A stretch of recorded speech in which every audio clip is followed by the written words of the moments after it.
All right, let's try this again. It was a good practice run, anyways. Too funny. All right, so we are live. Actually, we are actual live right now. 12:45 in the morning, 5/19, 2024. It's a very early Sunday morning, uh, and we're going to try to go over some of the true crime events of the week. Also, possible SKR in Brockton, Massachusetts, and other stuff. I got a featured story too coming out of Massachusetts that I want to touch on, plus the true crime events of the week. So let's try this again. I should be right back shortly.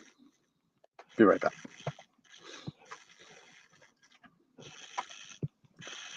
Hey, Miranda, how are you? I'll be right back.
There I am.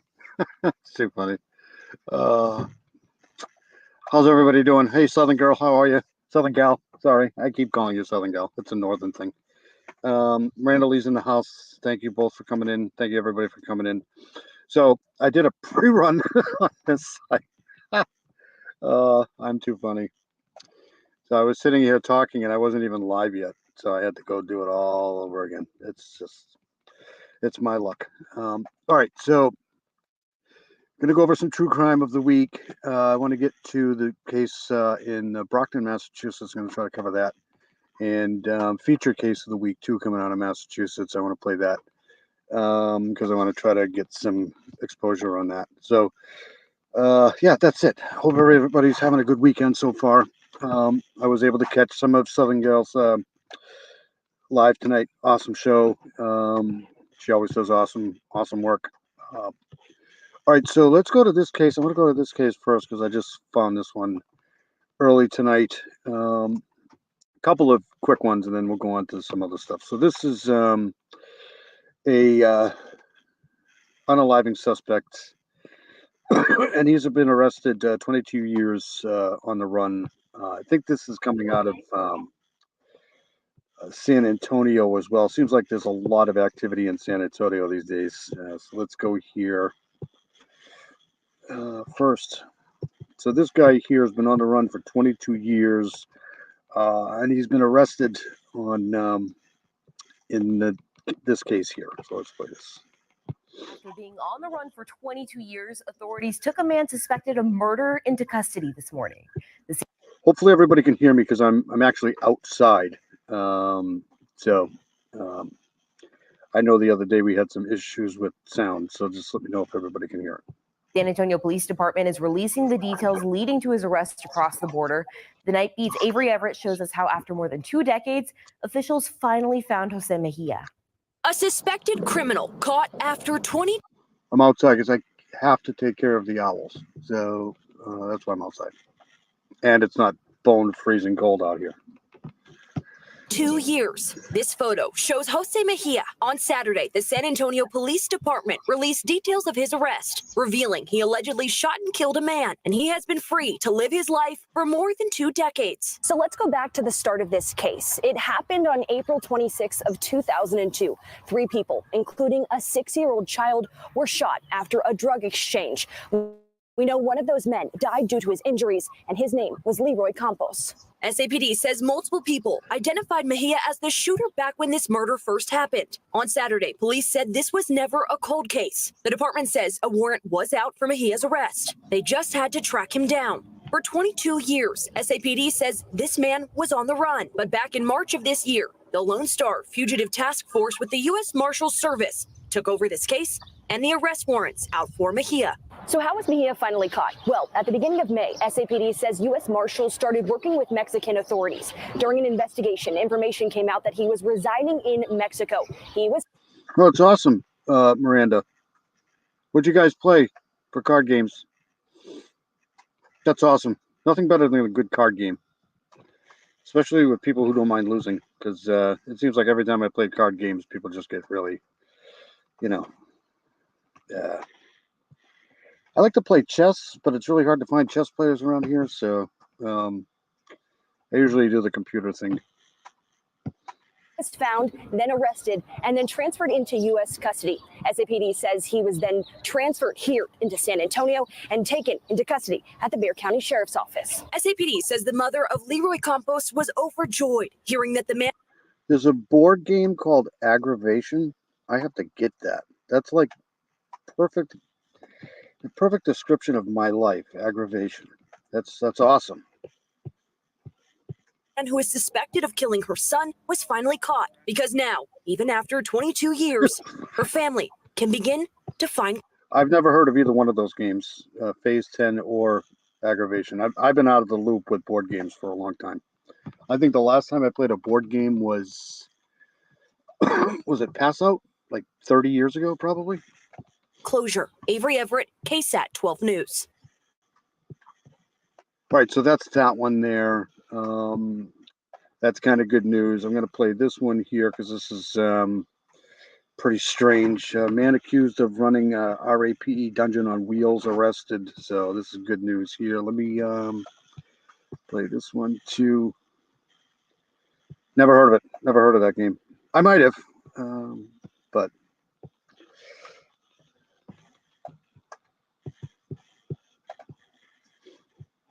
I don't know if anybody was on a live this morning. I think Miranda was, but we went over that car chase. Remember the car chase? California, it's classic. That woman was absolutely cuckoo. Blood-curdling screams and the body cam footage that made... So this guy's accused of a whole bunch of RAPEs in Los Angeles, and he was finally arrested. I'll let the video speak for itself here. Even the most seasoned shake at the LA County Sheriff's Department. This is a first look at the suspected serial rapist, 39-year-old Eduardo Sarabia. Investigators say he's a transient and illegal immigrant from Mexico, now locked up with no bail.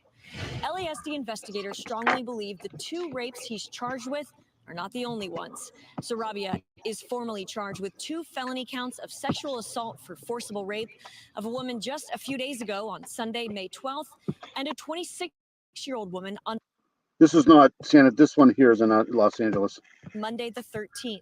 Two heroic deputies caught him in the act inside a white van in the San Gabriel Mountains and arrested him yesterday.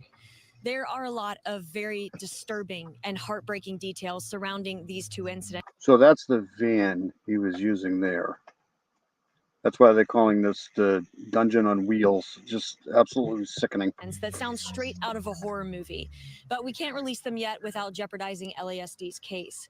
This is a look at that, quote, rape dungeon on wheels, a van they say disgustingly outfitted for rape. It's a 2015 Ford Transit van, essentially a mobile cage with no windows in the back. Now a crime scene on wheels filled with evidence and under 24-hour surveillance in the LASD San Dimas parking lot. And this is where Sarabia would take his victims at night, a dark, scary, remote location in the Angeles National Forest. Right? You wonder if that's where they get these things. I think I know what you're talking about with the that episode there. This is just another one of these people that just feel like they can get away with everything. With no chance of a cell signal. It's up Highway 39 in Azusa Canyon at mile marker 21 in a pitch black dirt turnout. It's frankly a miracle that the deputies even found the van described from the first rape victim in the remote area of the mountains where LASD is drastically understaffed, and people who do live in the area are begging for more law enforcement officers to help patrol it and keep them safe. The Special Victims Bureau strongly believes that. Yeah, no kidding. Yep. 40 years old, male Hispanic, 40 years old, black hair, black eyes, 5'4". There's another shrimp, 160 pounds. So, yep, he was. I'm pretty sure this van came equipped with all the right stuff for this type of crime here. So, good news, he's locked up now. There are more rape victims and needs the public's help for those victims to come forward and help ensure this man stays locked up and doesn't harm anybody else.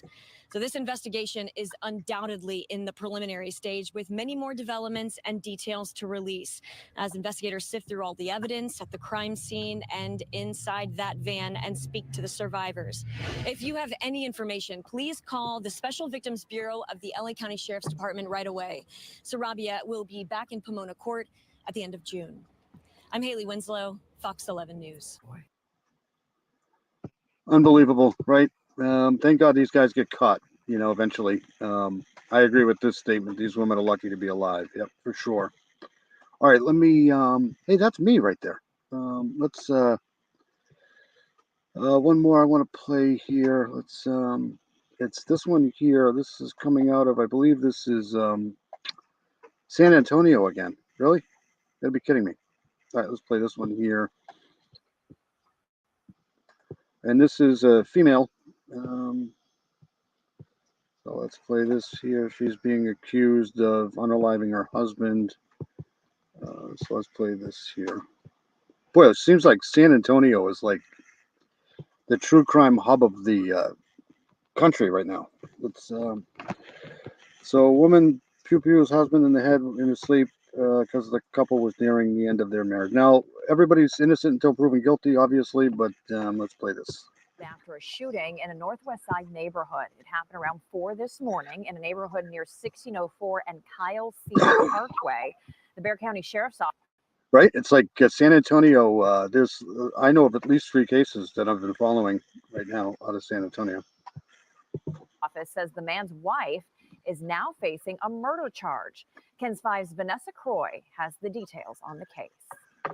The sheriff says the couple was nearing the end of their marriage when this morning the wife shot and killed her Sorry about the sound. husband while he was still asleep.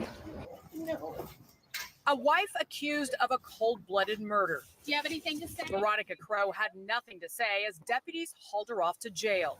According to the Bexar County Sheriff's Office, the 51-year-old woman shot and killed her husband early this morning. Deputies got a call just before 4 a.m. reporting a shooting. We believe the victim was asleep, and we believe that the suspect came and shot him for whatever reason while he was in his sleep.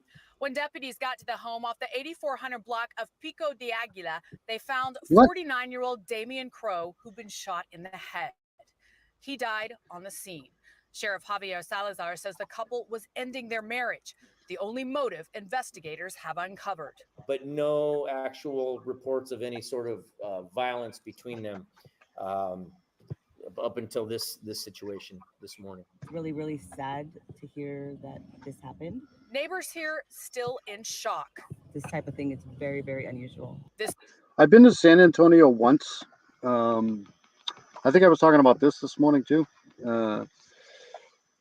I don't remember any of it because I was pretty plowed. So, I mean, the only thing I can remember of San Antonio was really hot. It was desert hot, like. No, I'll play that. Which Michigan? 2-year-old shot himself with an airport gun, and the father was charged with leaving the weapon. Yeah, he should be charged. I'll have to look into that. I'll look that up while I'm backstage here. San Antonio was beautiful though, but I mean, this stuff can happen anywhere. But it just seems like San Antonio right now is San Antonio in Florida. This morning, neighbors say their quiet street turned into a crime scene. Only when it's right down the street from home. I mean, it's very, very scary that anything like this can happen. It's very scary. The sheriff says the couple has one adult child, now left without a father, and a mother in jail facing a murder charge. Reporting at the Bexar County Sheriff's Office, Vanessa Croy, KENS 5. I mean, who else could it be, right?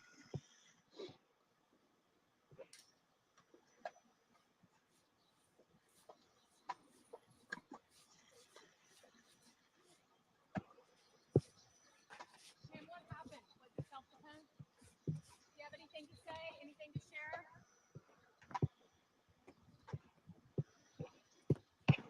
Anything you'd like to share?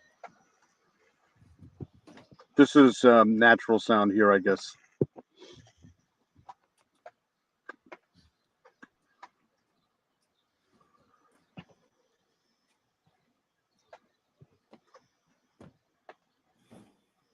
Good afternoon.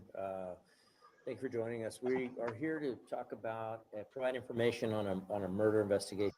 This guy here has been really popular lately. I mean, he's been, I've seen him at least 3 times in the last week for 3 different types of crimes.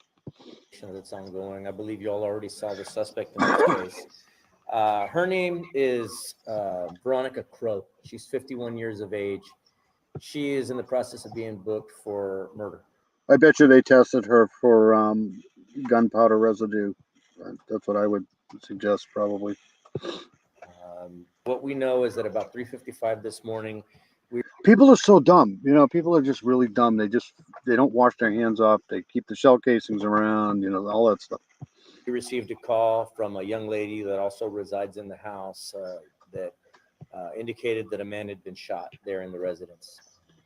Deputies arrived on scene, did verify that the victim in this case, Damian Crow, who's 49 years of age, was found deceased from what appears to be at least 1 gunshot wound to the upper body, possibly 2 is what the possibility that we're looking at. Multiple shell casings were found. One of those shell casings was right near the victim. The other one was found elsewhere in the residence. But what we know is that it appears that there was some, obviously these 2, the suspect and the victim in this case, are married. There's some indicators that. I hope everybody's having a good night and a good weekend so far. It's good to see everybody here. Southern Gal's awesome. Miranda's awesome. You guys are all great.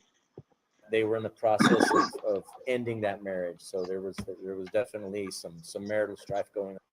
And I want to send congratulations to Arctic Fox True Crime. He hit 13K the other day, I think, followers. So that's awesome. Subscribers. That's great. Great news. He's a great guy.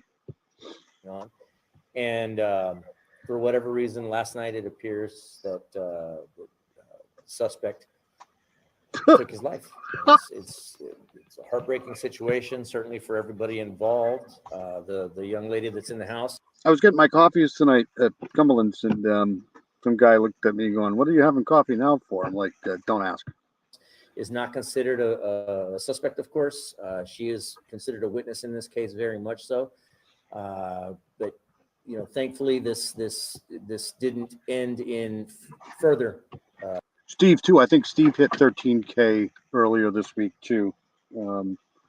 Both awesome creators for sure. Loss of life. The gentleman here, 49 years of age. It's extremely unfortunate that's ended up happening, but again, we're fortunate that it didn't end up in further injury or loss of life.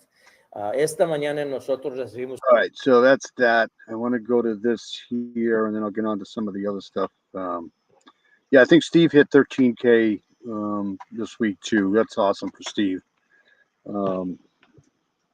Where would we be without Steve from True Crime, right? That's all right. So let me play this here since I'm here. So this is a story that I was following I think it was last year. Oops, wrong one. So this is coming out of Oregon. I think it's Oregon, Portland area. And I remember people saying that this might have been a SKer up here, may not have been, but they indicted a guy for those 3 Portland area unalivings up in Oregon. And I remember talking about this. I want to say it was last year. It might have been last spring, actually. People didn't know if it was a SKer or not, or if it was they weren't connected, but obviously they've indicted somebody. So a year after 5 women were all mysteriously found dead in the metro area, the families of 3 of those women are finally getting closer to justice. A grand jury has indicted Jesse Lee Calhoun on murder charges. Developments in the case? What case? Timothy's case? Let me know about that. Yes. Yeah, I don't like to cover the Delphi stuff because it's just, at this point, it's just a merry-go-round of circus. It's just, it's sad. It's sad in a way. I have my own personal opinions about Delphi, but I don't, I'm not going to sit here and do 3-hour lives of court battles back and forth between defense, prosecution, judge. It's just stupid. It's just, I just refuse to do it. If there's something worth talking about, I'll do it, but I'm just not going to get involved in that. Just not.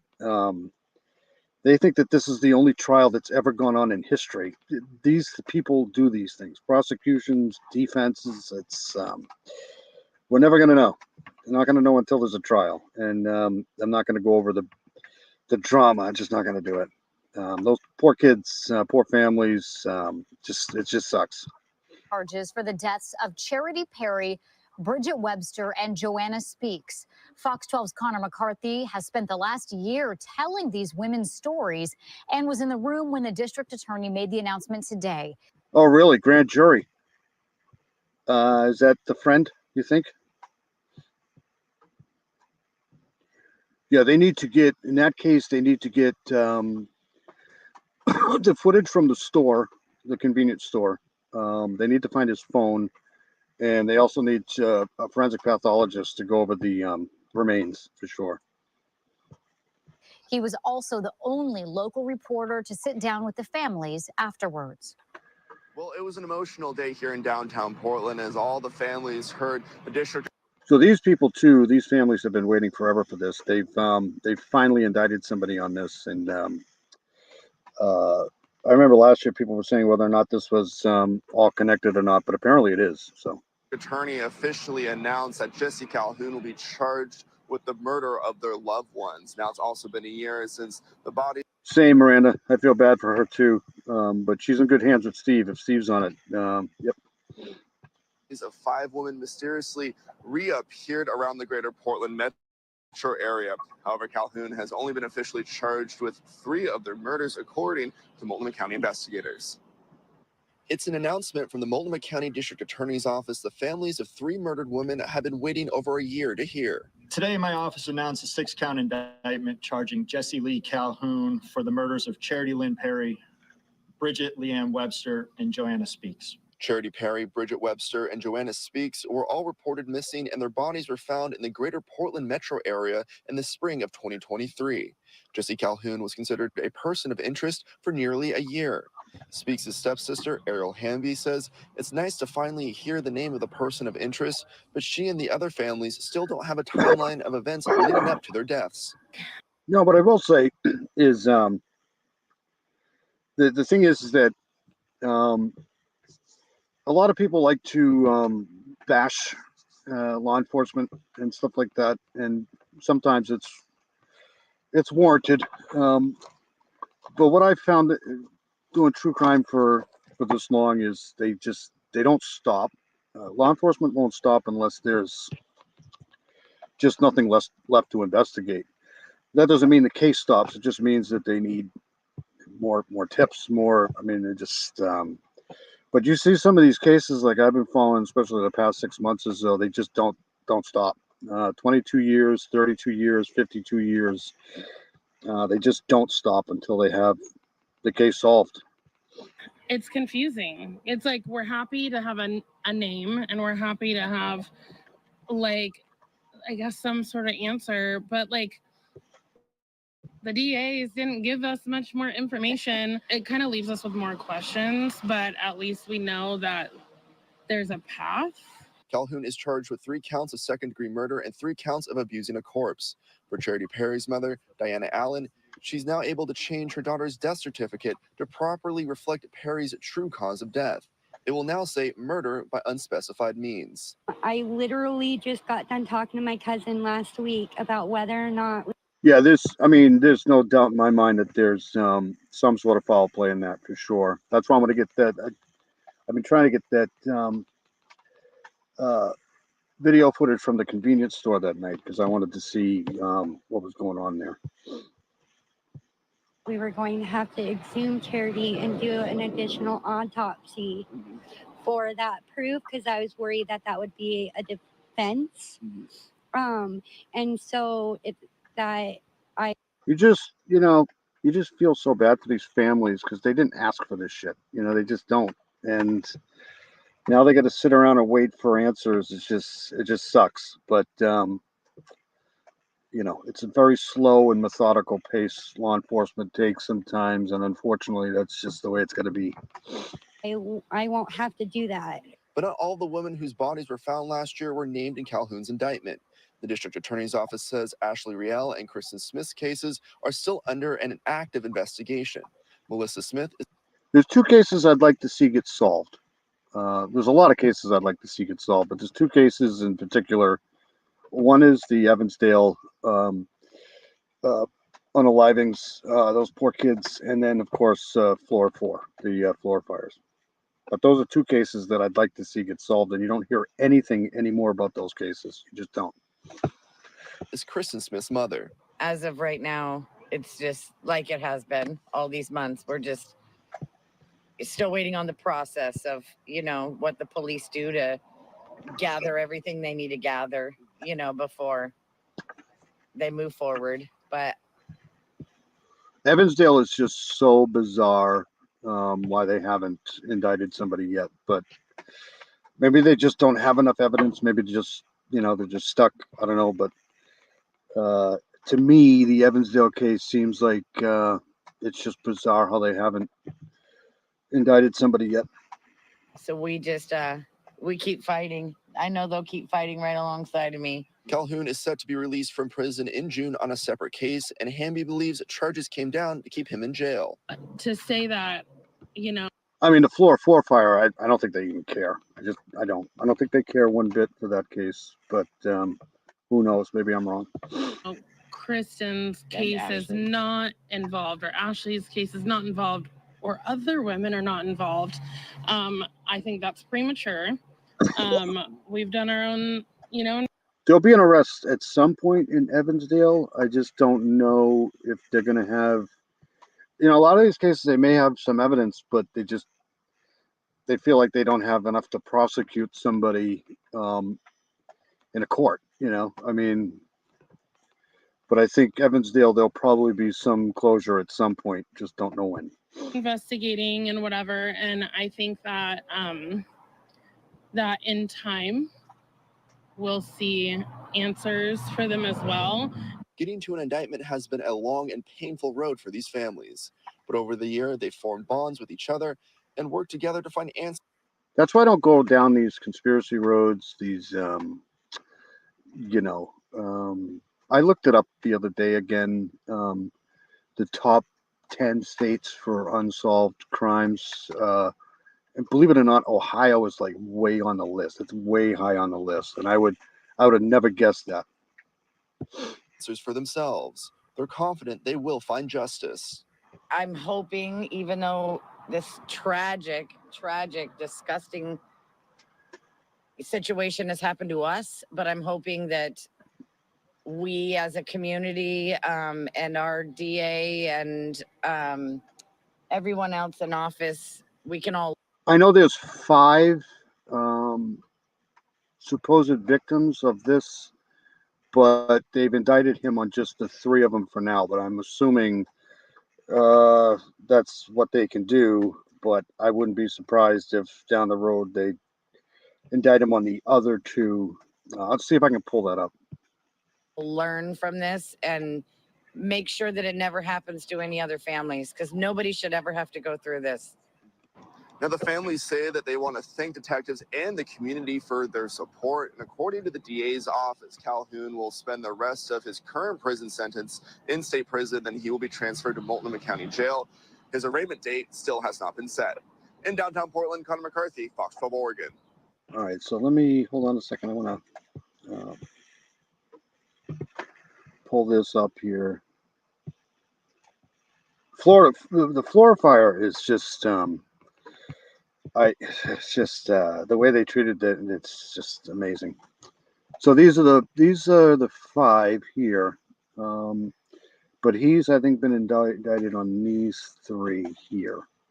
Not sure, but I wouldn't be surprised if they do these other 2 as well. But I remember last year. There wasn't a lot of people thinking that this was SKer, but there was. All right, so let's go to more on Sade Robinson. They keep finding body parts everywhere. This poor woman, my God. Just another nightmare. Just how one person can do this to somebody is just, it just doesn't make any sense. So they found another body part.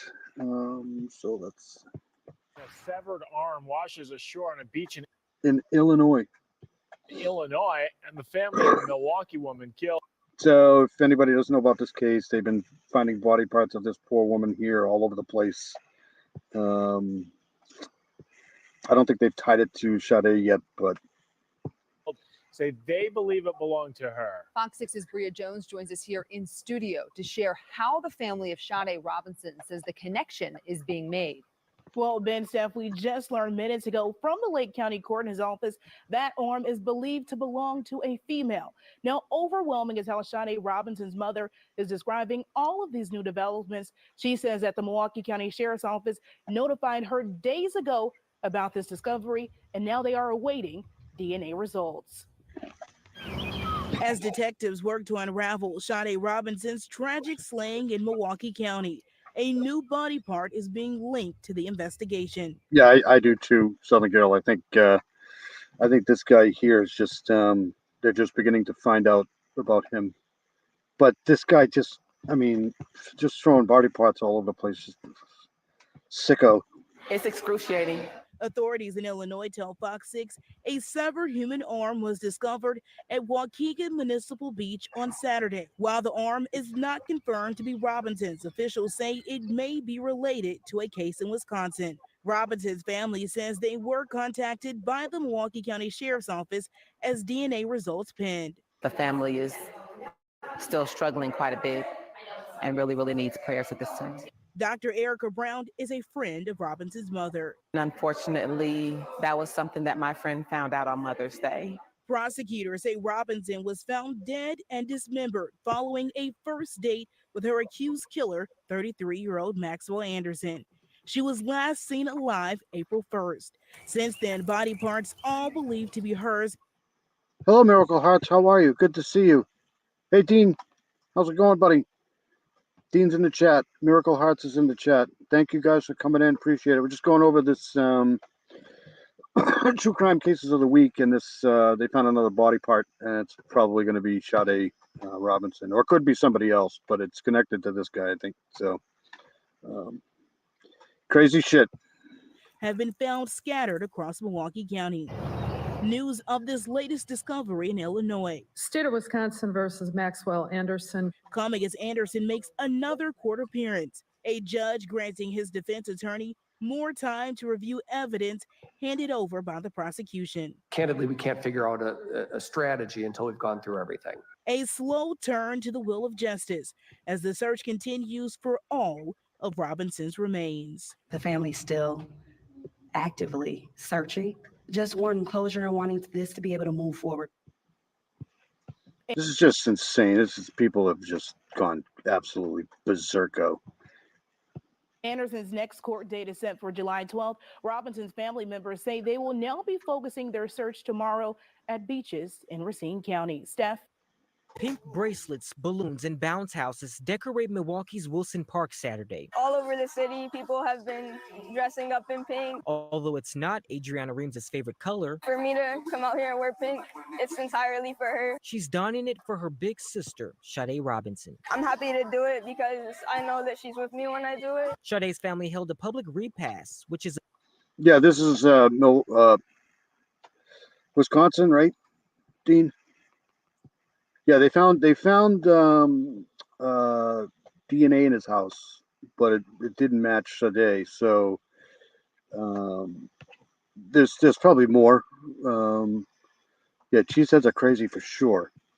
a get-together around a meal, typically held right after a funeral. Since there hasn't been a funeral, her loved ones are doing it one day after Friday's public memorial for her. Justice for Sade. That took place on her 20th birthday. There's like so many reminders of her and like shared memories and experiences of her that it helps to like bring her back to us. Family members say Saturday's reminders and displays wouldn't be possible without community vendors and event planners like Taquanda Dania Brown. I just felt like if I can't do anything else, I can create a display for them. Brown says Yeah, the latest body part was found washed up on shore in Illinois, I think. Could be wrong. story of Sade's killing and dismemberment struck a nerve with her, enough to reach out to the family. I just felt touched because I'm a woman and I have daughters. She says she wanted to. Yeah, doves are beautiful, but they're just annoying. Like mourning doves, right? Good birds. They're just, they're annoying sometimes. Cardinals, too. Cardinals are just annoying. To use her event planning business to help in any way. Pictures are like the number one thing to healing. After you lose the loved one, you really only have those memories left. Rain says losing her sister has been a community experience, with so many helping out in searches for her remains and giving support. We're not alone in this. Like, Sade touched a lot of people. She says it's only fitting. It's just so sad. Like, why would somebody do this? The community celebrates Sade's life with the family while continuing to say her name. And the family is still searching the county for Sade's remains. In the meantime, her mother says Sade was supposed to receive her associate degree from Milwaukee Area Technical College. Oops, it's the missus. No, Cardinals aren't annoying. It's just their chirp. It's like every 5 seconds. Robins too. Robins never shut up. Hi Heather, how are you? Oops. College next week. All right, so that's She enough. says- Yeah, I definitely agree. There's probably more from where this came from with that. So let's switch gears here again because there's just so many freaking cases going on.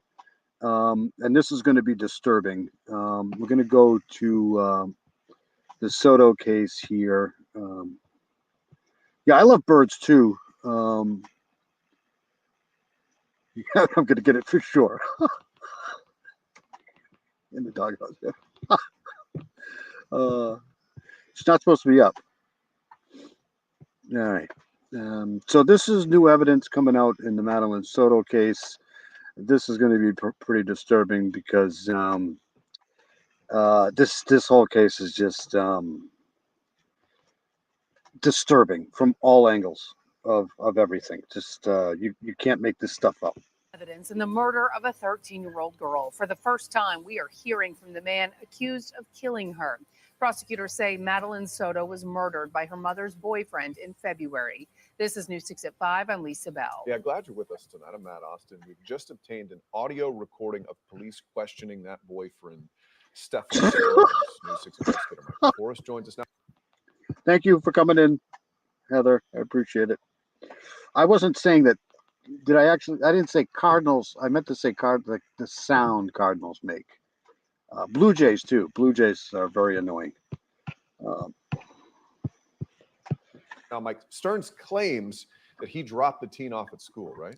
Matt, Stefan Stearns gave police a very detailed description about how he and Madeline Soto left her mom's Kissimmee apartment around 7:45 in the morning, drove to a McDonald's, and then arrived at the school about an hour later. But according to this newly released report, other evidence confirming the location of Stearns' car contradicts his story. This girl knows nothing but love here in this house. She hardly ever hears the word no. Double-edged sword that is. In this recorded interview, Stefan Stearns tells police, I like the chickadees. I like the titmouse that comes around here once in a while. I like the catbirds. Catbirds are cool. And the Oreo and the yeah, I do like my birds. police about the I'm called Owl on the Prowl. Of course I like birds. God. morning he claims he drove 13-year-old Madeline Soto to school.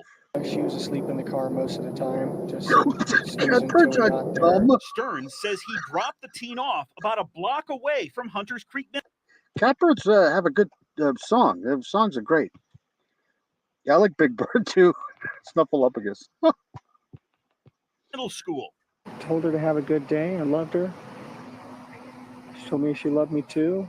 I turned around to leave, and This is just such a horrible human being right here.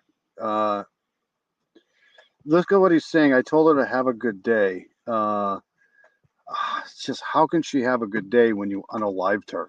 You piece of dog shit. Oh my God. I was watching her in my rearview mirror, and she looked like she was walking in the right direction. Authorities now believe Stearns murdered Soto earlier that morning at the Kissimmee apartment she shared with her mother. According to this newly released report, security camera videos showed Stefan Stearns' vehicle exiting the complex with a...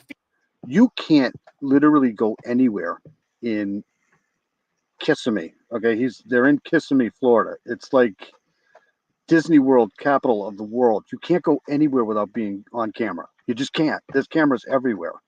There's cameras in every convenience store, every traffic light, every toll booth.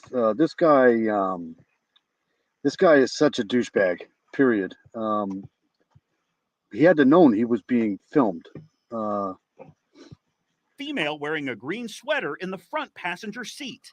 The female was slumped over to her left, which is an abnormal way for a person to be seated in a vehicle. She brings a lot of joy. Ugh. She's a very good girl. I hate this guy so much. I just can't stand him. I knew he was. I knew he was lying right from the beginning. When they were interviewing him, it sounded like he was kind of laughing. He was crying and laughing, just like the pastor over there in South Carolina. These people are just despicable. It doesn't feel the same around here if she's not here. As police were looking at Stearns' cell phone, they discovered its memory had been wiped out the same day Soto vanished. I don't know what the heck I did, but somehow during the massive OS update, I managed to factory reset my phone and lose all of my contacts, all my information. Several days after that interview, police found Soto's body in a wooded area of St. Cloud. By then, I did not yet. Hold on, I'll try to look for it.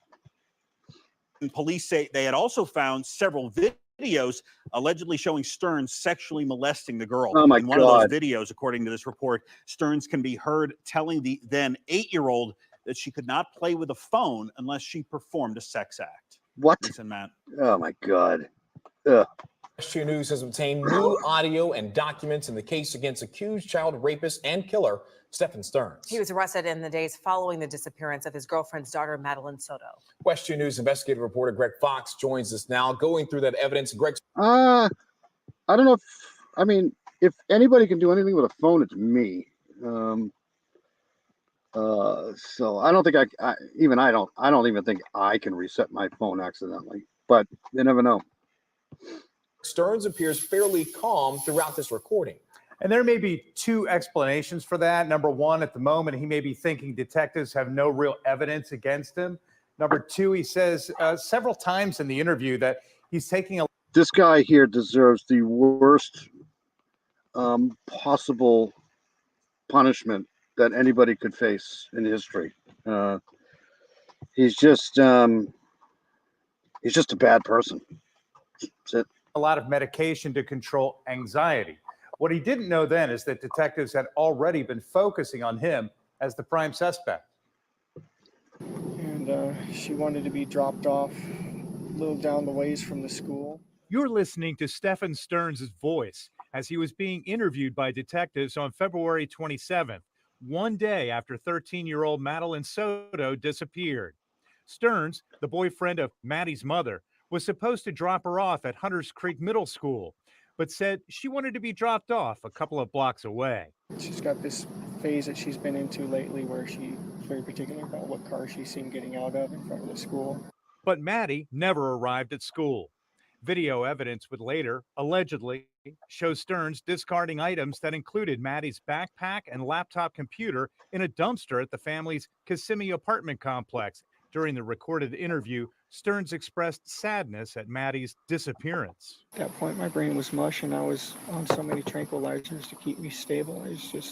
And he gave this explanation about why most of the information on his phone was deleted. I don't know what the heck I did, but somehow during the massive OS update, I managed to factory reset my phone and lose all of my contacts, all my information. Investigators would later retrieve images from the phone that prompted the initial charges against Stearns of sexual battery on a child under 12. Documents obtained from the state attorney's office reveal that Stephen Stearns had an on-again, off-again 7-year relationship with Madeline Soto's mother. Those documents also indicate the pornographic images allegedly found on Stearns' cell phone date back at least 2 years. You know, here's the thing, right? Like, all the focus is on this piece of dog shit, right? This poor girl, what she was going through, and it doesn't seem like anybody cared in the house, you know? I'm not blaming the mother, but you got to know what's going on. You gotta be in tune with life. And the next one I play is even worse. It's just how can you let this happen?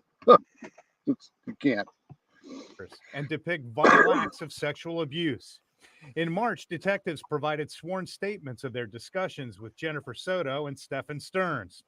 Jennifer Soto stated while they were together, Jennifer, Stephen, and Madeline would either all sleep in the same bed or... This is right here. This is really freaking disturbing, right?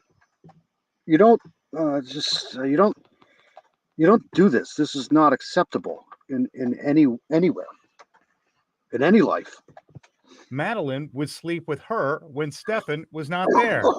When asked if it was normal that Stephen and Madeline would sleep together without her being there, and she said yes. In another it's just unbelievable statement, Stephen stated Madeline always needed human contact when going to sleep.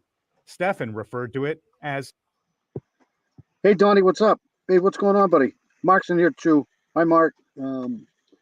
Yeah, this is just disturbing, triggering warning. This is neglect. You can't do this. This is not good. This is not a good look at all." Snuggling. But the conversations with Stearns came to an abrupt... There's a grown freaking man here, and he has no real relation to this person at all. You can't do that. Abrupt end when detectives revealed that they had recovered incriminating images on his cell phone that involved him allegedly sexually abusing Madeline Soto. Stearns is set for trial in July or August, but The state attorney's office today told me that they believe those dates will be pushed back to later this year. You think that case won't go to trial for years? That'll be I give it 5 to 9 years for that case. This guy they should just throw him in prison now. It's just, I mean, all right. So let's do this here. Which one was I just on? Yeah, he's never getting out. You never know, though. Was it this one that I just? Yeah, this one. Okay. So this is. We won't probably watch all of this, but this is more on this piece of dog shit here. Soto, in his own words, telling police about the day that Maddie disappeared. I'm sorry I'm not being more help. I'm not a morning person. I was half asleep as it was. We're also learning what Maddie's mom told detectives after finding out about alleged sexual abuse. Thanks for joining me for Crime Fix. I'm Anjanette Levy. Stefan Stearns is now charged with the murder of Maddie Soto. Maddie's mom reported her missing back on the evening of February 26th after she didn't come out of the school. Stearns was the sometimes live-in boyfriend of Maddie's mother, Jen Soto. Everything he said to them was a lie. Every statement he made, and good for them because they let him step in it because they knew what was going on, and he literally failed every single question. Both of them spoke to police that night. Stearns was the last person to see Maddie alive, claiming he dropped her off for school at a church that morning. Stearns spoke to police the next day on February 27th, and it was audio recorded. Woke up around 7. Look at this. Is just sad. This is just really freaking horribly sad, man. 7:15, somewhere around there, which is an early start for us, but we had talked about getting McDonald's breakfast beforehand, so we wanted to make good time. We did make good time. We got out the door maybe 7:30ish, 7:45ish, maybe. Got over to that area. She was asleep in the car most of the time, just snoozing until we got there. We got to McDonald's. We're close to McDonald's. I said, "You still want it?" She wasn't interested in the McDonald's anymore, so we continued on. This is a law and crime legal alert. Google Incognito tracked users' browsing data without their knowledge. Mass Tort Alliance, one of our legal sponsors, is helping users file for compensation because of Google users' privacy issues through their Incognito browser. If you've used Google Incognito anytime since 2016, you can start your claim in less than 10 questions at incognitoclaims.com/crimefix. Stearns said he then dropped off Maddie down the street from her school, not at the school. She's got this phase that she's been into lately where she's very particular about what car she's seen getting out of in front of the school. She prefers her mom's car, but my cars are, I guess, kind of hoopties. I get it. It's an image thing. But that was sometime probably between 8:20 and 8:40ish, somewhere in there. It was along the stretch of the road that on the right side that has all the communities on it. Thank you, Dean. Appreciate it. Yeah, this guy is, I mean, he isn't saying one true statement yet. Before you get to the overpass, you could see the overpass from where it was. So it was on that side, on that stretch of road, and that's where I dropped her off. She said she was going to go wait for her friends. She was going to go find them and hang out and wait for her friends. I don't know if anybody's been to Kissimmee, Florida, but there's cameras everywhere. I can't stress that enough. You go into a supermarket, there's 4 or 5 cameras in the parking lot. There's cameras at the door. Convenience stores, there's cameras everywhere at the gas pumps. ATMs, they get you down the street at the toll booths. This guy was a dead duck. I mean, they knew exactly where he went, what he did. And I asked if that was going to be okay. She said, "Yeah, it's fine. Kids get dropped off early enough as it is. It's not totally unusual for that to happen. It's just not usually that early that I drop her off. I do school runs every."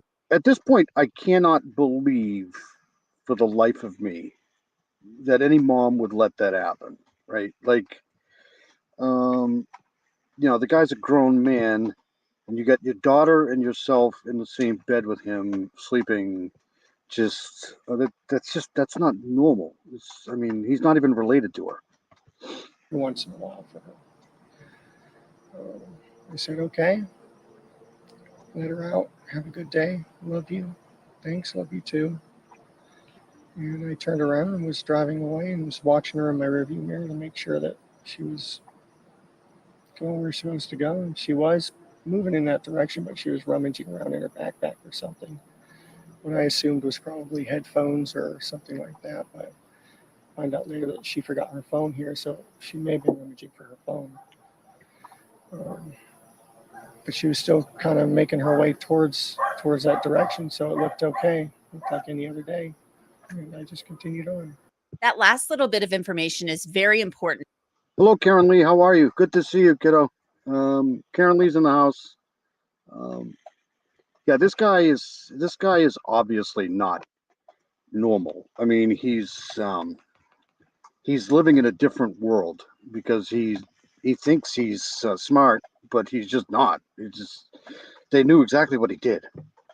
Because the sheriff of Orange County said after Stearns was arrested and charged with sex crimes involving Maddie, that video showed Stearns tossing Maddie's backpack into a dumpster at the apartment complex. This stupid idiot. This guy is just dumb. Where they lived the morning that she disappeared. We have video evidence that shows Stephen Stearns discarding items in a dumpster in that apartment complex in Kissimmee at 7:35 on Monday, February. So it's Kissimmee. It's just pronouncing it wrong. Sorry. Orlando, Kissimmee. It's the same thing. February 26. Detectives later recovered Madeline's backpack and her school-issued laptop from that dumpster. Now back to that interview with Stearns on February 27th. The detective seemed surprised. This is a good point here by Donnie. These things just don't all of a sudden happen that day. This guy's been doing this to her for a long time, and there had to have been signs that this was happening. You just can't. But she kind of invited it. I mean, again, I can't go over enough. 3 people in the same bed like that. That's just creepy. By the location where Stearns said he dropped Maddie off that morning. And you can tell they were looking at a map while talking with him. Yeah, where's the church? Is this kind of abuse in this house was probably going on for at least a few years. I mean, this just doesn't happen overnight. The church here? There is that's the church. Okay, so we weren't up to the church yet. So we were pulled on here, and then we pulled maybe about halfway up here. Hope you're doing well, Karen. Good to see you. And I dropped her off somewhere in this area here. And she walked from there to the school? Yeah. It's a pretty long way. It's maybe a block or so, but it's not out of the ordinary for her. She likes to do that sometimes. She likes the cold weather. She was wearing her hoodie. So did you merge into the sidewalk, or did you stop in the middle of the street, or? I just pulled over to the sidewalk. Again, I keep saying she might have been in fear for her life, so that's why she didn't say anything. Or this clown here might have suggested that if she does say something, like he'd probably unalive her and her mother. So you never know what was going on, but there had to have been signs. There had to have been. You just can't. You can't just all of a sudden do this. Let her hop out. How often do you drop her off? This might be the 5th or 6th time I've ever done it. Okay. And when you drop her off, where do you normally drop her off at? Normally down the street from the school. She requests that a lot. Like the same area or somewhere else? Especially if it's sometimes in the church parking lot, sometimes just wherever she tells us to let her out. This guy's probably never dropped her off there before. I mean, it's just he's lying out his ass. It's just, as long as it's close, The detectives then went back to the trip to McDonald's that Stearns had brought up earlier. The McDonald's that you guys were going to stop at, did you pull into the plaza at any point? No, This guy was a cast member at Walt Disney World. Independent contractor, lives in Kissimmee. Yeah, he's not from Florida. He sounds like he's from Florida. I mean, California, that's for sure. But this guy here, they always say they work close to where, they can easily access children, and this is the best place to do it. What a piece of dog crap. Ugh. 86, the idea before we even got there. What do you mean by 86? Poo-pooed the idea. Didn't want it anymore. Okay. Wasn't in the mood anymore. At any point while you were driving to the school, did you make a U-turn? That's probably because she was unalived, Yeah, I tried to sell her on McDonald's one more time because I was still kind of hungry, but at that point she was also just wanting to get to school. Okay, so we where turned right back around. where did you make that U-turn at? Actually, the school park, not the school parking lot, the church parking lot. I pulled into that. All of these words that he's saying is going to come back to haunt him in the trial. I give the jury maybe 15, 20 minutes in this case. Turned around and pulled back out. Did a UE there and went back to the McDonald's. And she still wasn't having it. They always say that's what they say. They move into places where they can access. It just sucks. I wonder if anybody's done a background on this guy. And that's when we came back. See, the McDonald's is on the same town loop or town center. It connects to the same road that the school's on. Yeah, so it's like a straight shot. Then the detectives moved on to what Stearns claimed he did after dropping Maddie off at school. Hello, get a look. See, good to see you. Yep, Timothy Dees is always on our minds. I keep this scrolling across the bottom. That and Justice for the Floor 4 for sure. School. And then after you dropped her off, what did you do? Well, eventually we'll get answers from the Timothy Dees case for sure. Steve's on it. Stayed, talked to her for a minute, made sure, is it all right that you're going early? Because it was still early. She said, yeah, it's fine. I'm going to hang out and wait for my friends to get there, which she does sometimes, so it didn't sound outrageous or anything. That was it. Told her to have a good day. I loved her. She told me she loved me too. I turned around to leave, and I was watching her in my rearview mirror. Oh my God, I just can't listen to this guy anymore. Such a dog. Oh my God. Sorry, I just can't listen to that. I mean, he's just, he's obviously full of himself. Okay, so let's go from one scumbag to the next scumbag. Let's go to, I want to see this because I haven't seen this yet. You all probably have seen this, but this is going back to the Micah Miller case. This is the timeline of events leading up to her unaliving here. And I want to see this. So, like I said, we're going from one douchebag to the next douchebag, and this guy's a douchebag too.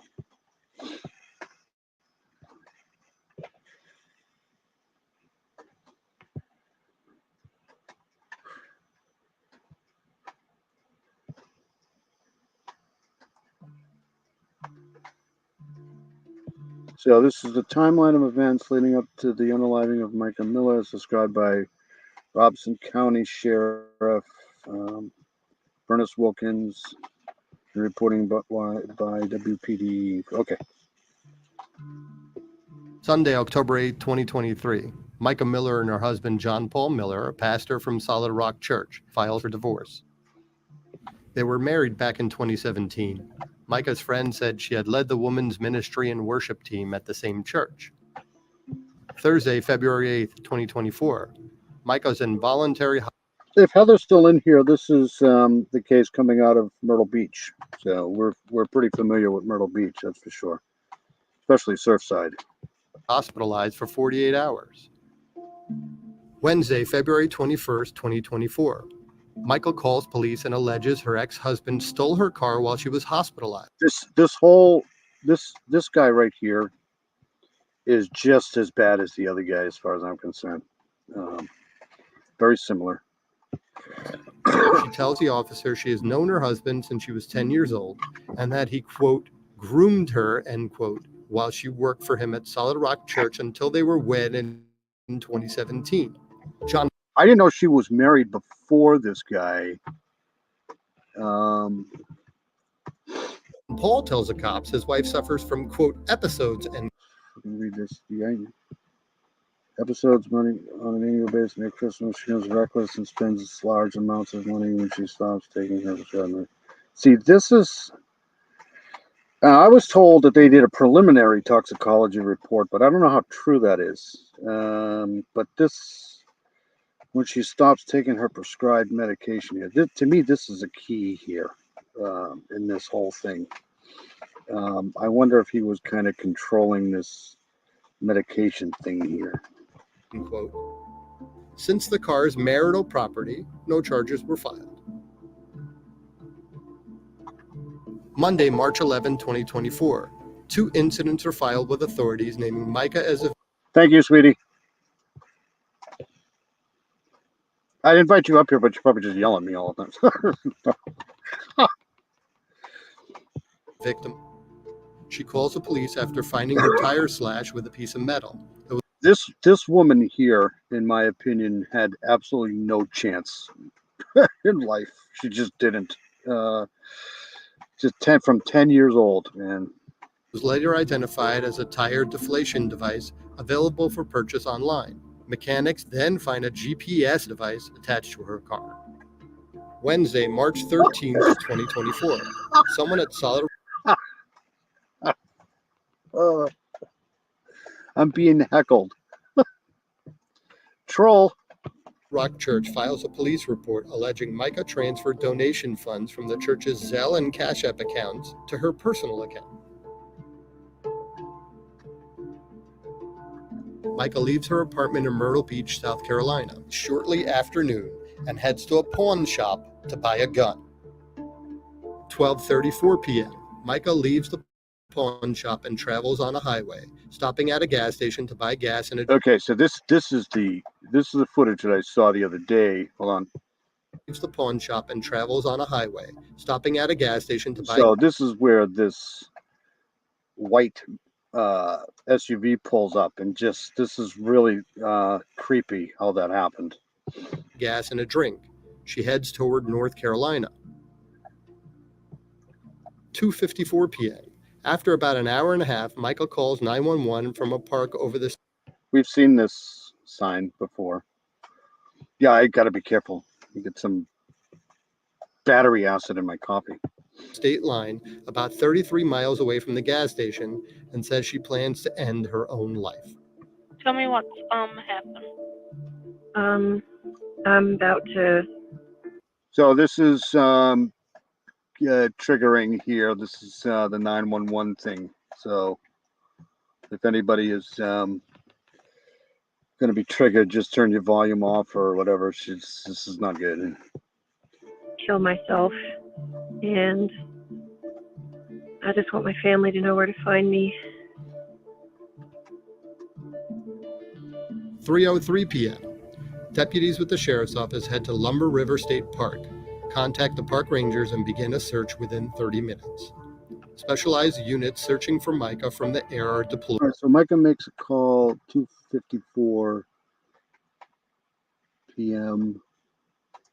So this is okay. So this is 11:48. She leaves the house, buys the thing, buys gas.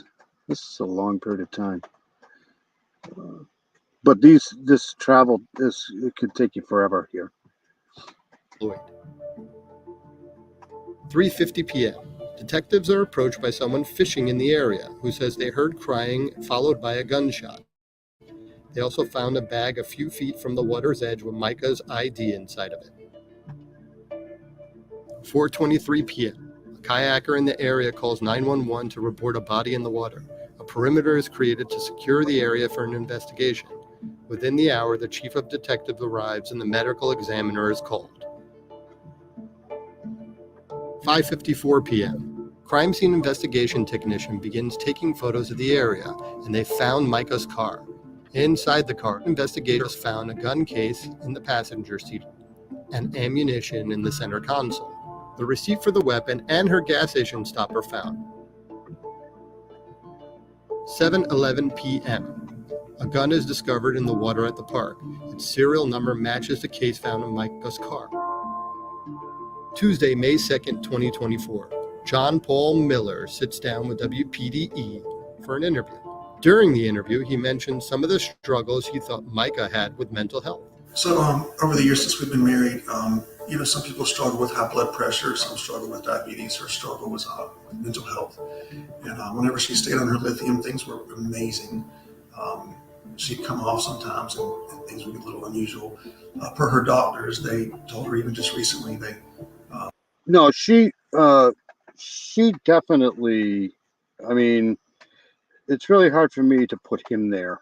So I'm assuming that she probably unalived herself. The problem is that I have is,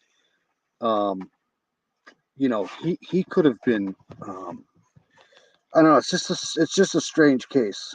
Who knows? It's written that she was homicidal, suicidal, and she had struggled with suicide before. And, Yeah, like I said, this guy here is. I don't like this guy at all either. Each time, helped her through it, took her to her doctor, and we got through it, and everything was fine. And so this past time was still a shock, an incredible shock. She was on lithium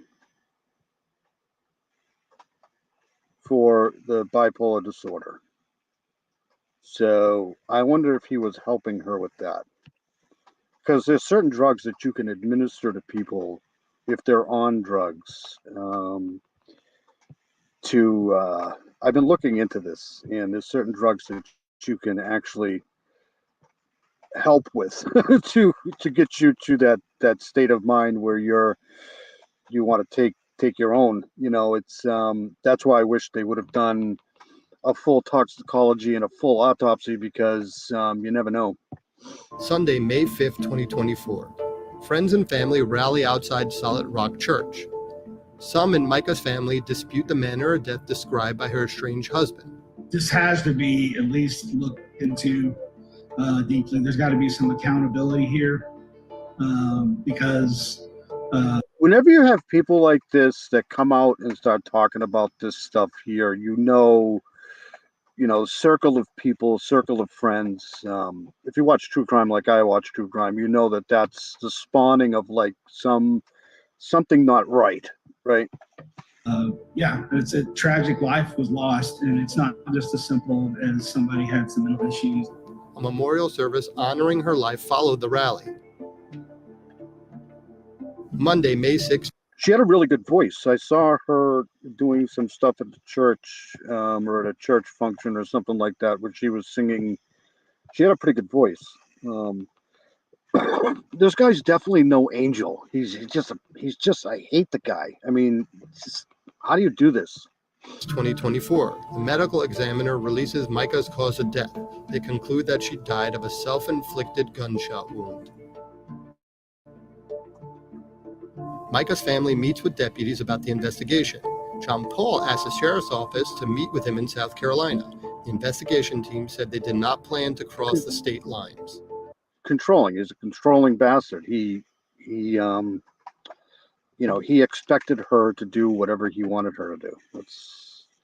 It's so automatic. It's just a societal problem, man. These things need to be looked into, and there's no help. You can't get any help. If you're going through a situation like this, you can't get any help at all. Wednesday, May 8th, 2024. Public records requested by WPDE are released, detailing the events leading up to Micah's suicide.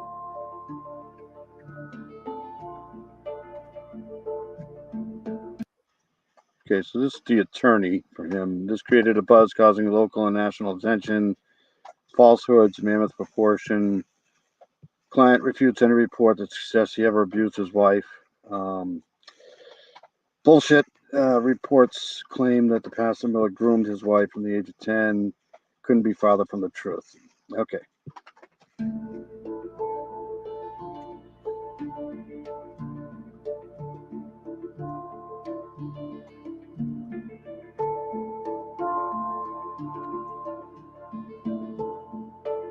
So that's the timeline. Just such a sad. It's just a sad thing. It just, I don't buy any of it, but let's just watch this one here quick. We are continuing our coverage on the death of Micah Miller, the wife of Solid Rock Church pastor John Paul Miller, who was found dead in Lumber River State Park in Robeson County on April 27th. According to the county medical examiner, Micah died from a self-inflicted gun. Yeah, he was, I think, 10. He was a lot older than her, I think. gunshot wound. And today we did obtain documents from the Horry County Probate Court through a Freedom of Information Act request, and they show that Micah's younger sister applied to be the. I think he was in his 20s, I think, when she was 10. It's just a really bizarre thing. You don't hear about these things as much anymore, but back in the day, they used to happen all the time. I keep saying, I think it was Loretta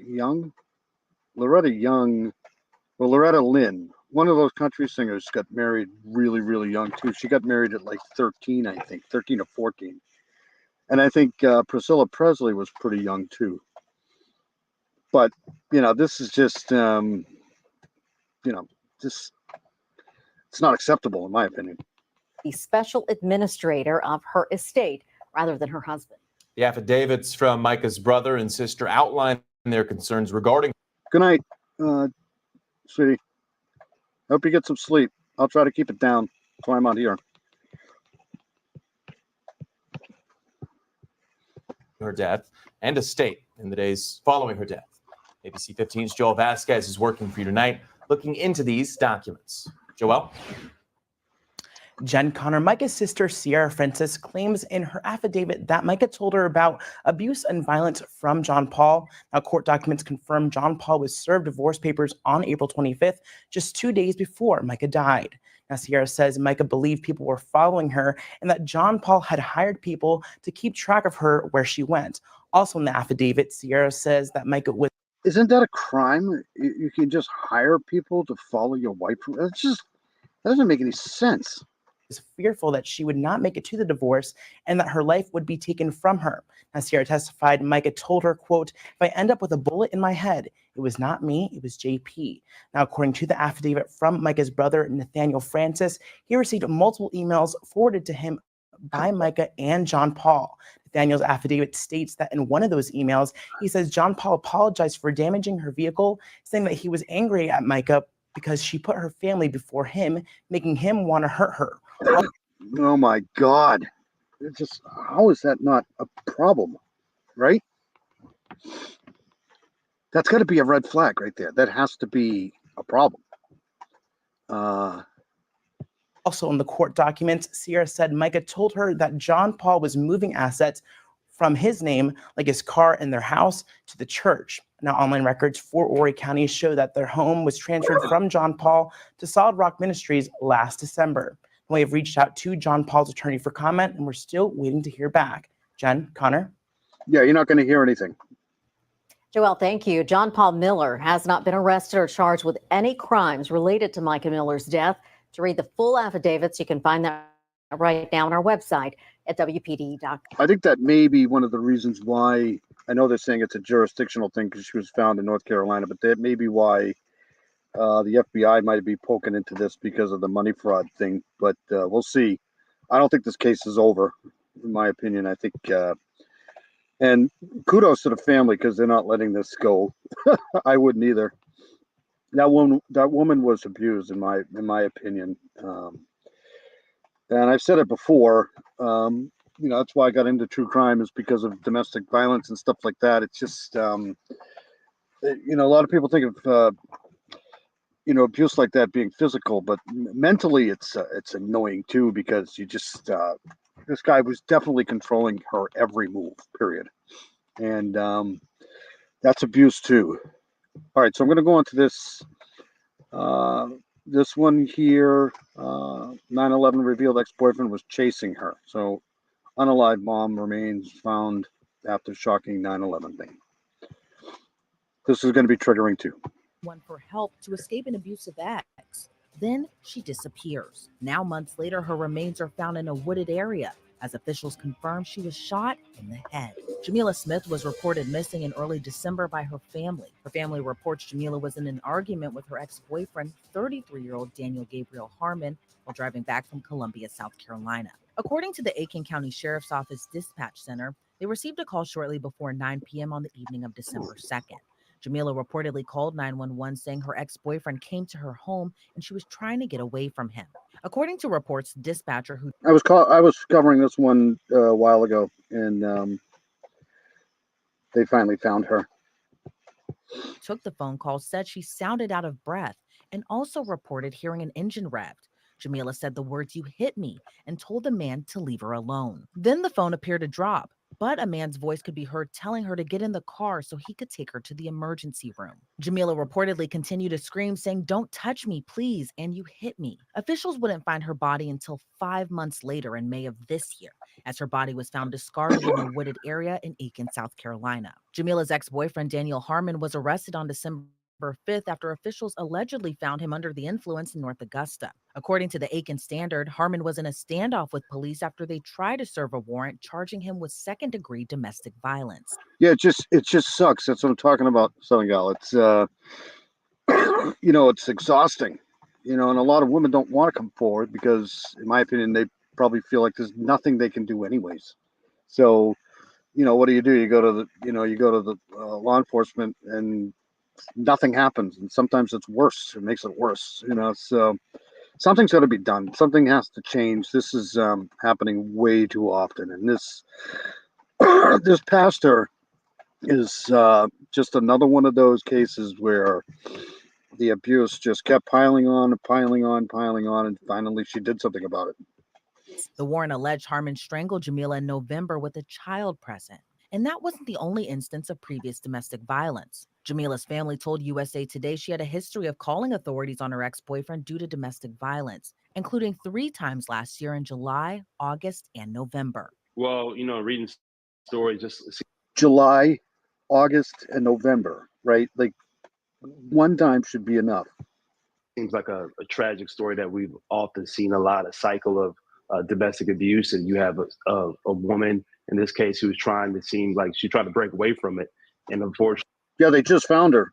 I covered this when she went missing, and I think they just found her. This was done, I think, a couple of days ago, 1 day ago. The remains of South Carolina mother were found in the woods after she reportedly to authorities that her ex-boyfriend broke into her home and was chasing her down the road. Jamila Smith's family reported she and Daniel Gabriel Harmon were in a fight before she went missing, and her body was found months later in a wooded area. So this is, again, this should have been taken care of a long time before this actually happened, but it didn't. she lost her life, and I think it's just a tragic situation as a whole. I spoke with South Carolina-based criminal defense attorney Tyler Bailey, who explained Jamila's last moments must have been filled with terror. I don't know all the details on the extent of their relationship. I do know that there was that call that happened previously. There was a history between the two. And then you have the call actually from her again in this tragic situation where she lost her life, or the day before, I believe, when she went missing, that she called. And there you could hear her audibly say, "I don't want to jump ahead," but she mentioned, "You hit me." And so it's one of those things where law enforcement likely was already aware of their problems. It sounds like it was a violent altercation that happened where he hit her with his car first. That's what it sounds like, maybe that he first hit her with the car. The investigators in their affidavit mentioned hearing an engine rev, and then she says, "Stay away from me," or something of that sort. And now that we learn from the autopsy that her death was ruled by a gunshot to the head, sounds like. See, this just makes me angry. It's just, and I know a lot of times it's, you'll hear Steve talk about this a lot, where these domestic calls are some of the worst calls you ever want to go on, because you never know when the actual person who's making the charges attacks you. But something's got to be done, because this stuff just happens all the time, and it just gets so overlooked. Nobody ever does anything. He may have hit her, put her in a vehicle, and then drove her somewhere and shot and killed her, which is just tragic. And when you think about it, what she was experiencing, the pain and likely fear of what was next prior to her losing her life. So, my thoughts really go out to her family and friends who have learned about this, and just thinking about what she experienced in her last waking moments. Jamila's ex-boyfriend, Daniel Harmon, was later charged in late December on charges including kidnapping and murder. Jamila's 911 call plus evidence, including blood allegedly found in the trunk of Harmon's 2023 black Dodge Charger, would... I mean, I can go through my alerts and find 7 or 8 of these just in one day. And that's how bad it is. It's just, it's horrible. horrific. Exactly, Miracle Hearts. It's just awful. Lead investigators to Harmon. Earlier, officials believed Harmon hit her with a car. And this week, after Jamila's remains were found, the medical examiner confirmed she died from a gunshot wound to the head. Jamila's mother previously spoke to USA Today, telling the outlet for 2 years there have been several 911 calls from her daughter about Harmon. After her disappearance in December, Jamila's mother saw she had emailed someone at the Aiken County Sheriff's Office on November 11th, just 2 days after calling authorities. However, her email went unanswered. The sheriff's office said the email sent contained 2 photos related to a domestic violence case against Harmon. And once Jamila sent the email, the deputy obtained a warrant for second-degree domestic violence. But Jamila's mother previously said she felt like police failed her. Understanding Jamila was a survivor of There's not a lot that law enforcement can do either, because of the laws. I mean, the laws obviously need to be changed, but there's really not a lot they can do. domestic violence, right? She was in a bad situation. I know there's a lot I would do, but law enforcement's hands are kind of tied. There's really not a lot they can do. And that's what needs to be changed. And I do understand why It should be like a 1 or 2 strike rule. If you, if they can prove it, off you go. they feel like the authorities failed her, whether it was from that first call that happened and not possibly jumping on it sooner, or if it's prior incidents of maybe, I don't know if there's any restraining orders that were issued, orders of protection, why this cycle couldn't have been broken. I did do some research. I read about one incident where she lost her phone because he threw it out the window. Then she retrieved it, but went back there. I think that goes to the cycle. I believe her family probably very supportive. I mean, what the hell is a restraining order, right? Nothing. It actually sometimes probably makes it worse. It's just a piece of paper. It doesn't really mean much. Of her and wanted her to rid herself of that situation, and authorities were likely involved. They knew about the toxic relationship that they were in, but unfortunately it wasn't broken. So I understand why her family feels like that. But Harmon wouldn't be the only person charged in the case. We need to take a quick pause out of this really devastating story to bring you a law and crime legal alert. If you don't know, Google Incognito tracked users browsing on charges of being an accessory after the murder. Hampton is reportedly Daniel Harmon's cousin. Authorities say Hampton knew about Jamila's death, and once he found out, helped his cousin by providing transportation, a cell phone, and assisted in the disposal of Jamila's remains. And earlier this month, a third man was arrested in connection to Jamila's murder. Authorities arrested Clyde James Henley II, also charging him with being an accessory I didn't know this. after the fact. Officials I didn't know that there was 3. I thought there was just the 2. I didn't know about this guy. say Henley was an associate of Daniel Harmon and helped dispose of Jamila's body. I think they probably, unfortunately, as terrible as it sounds, they may have mutilated the body to try to discover. You sent me a message, Miranda, to my email, or I should type that in again. Hold on a second. Part of her person, right? I don't know. We'll learn more about that, but I think that's probably why it took some time. Aiken, South Carolina, Aiken County is a rural area. You also was right near the Georgia line, so there's a lot of areas that people. I think so, Miranda. People could hide things, whether it's in the woods, fields, buried.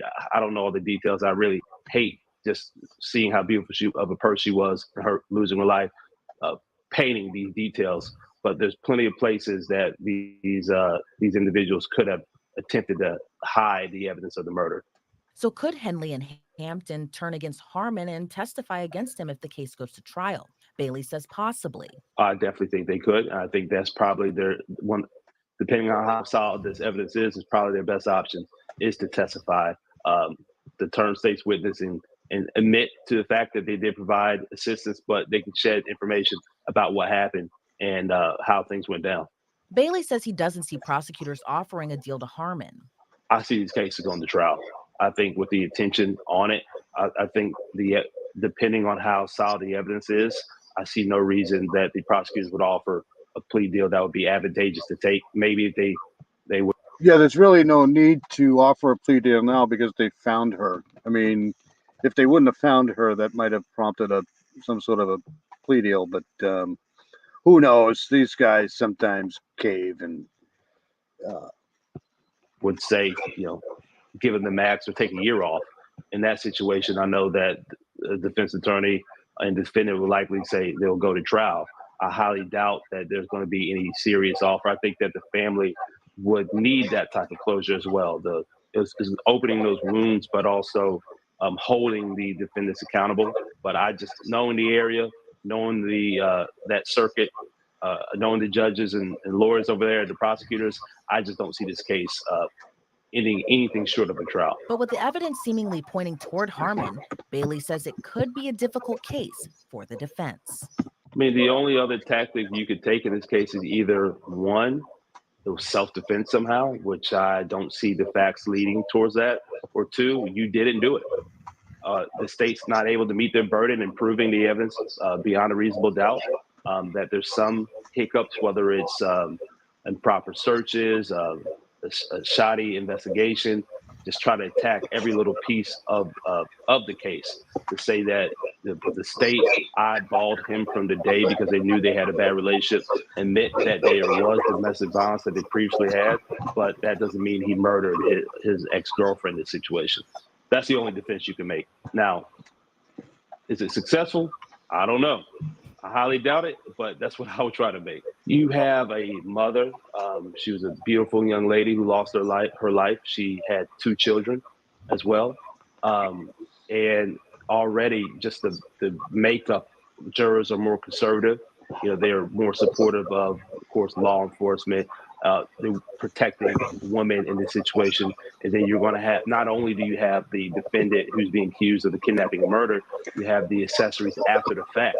I think that also plays into this. It's highly covered in the press. So a lot of people know about this tragic loss of Ms. Smith's life, her family looking for answers. And so all that makes it a hard. Right. So that's that. What am I going to do? I want to go here to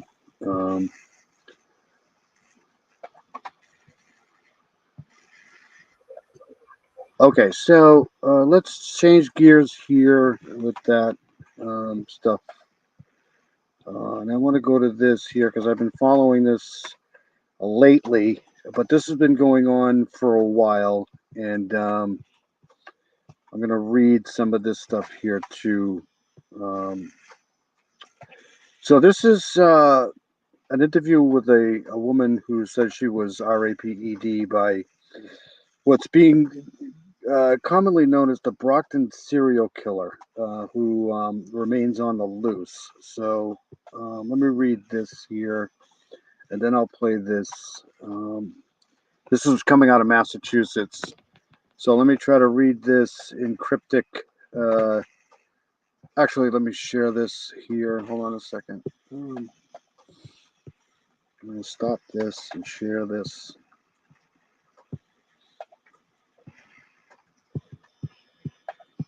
This is the only write-up I could find on this here.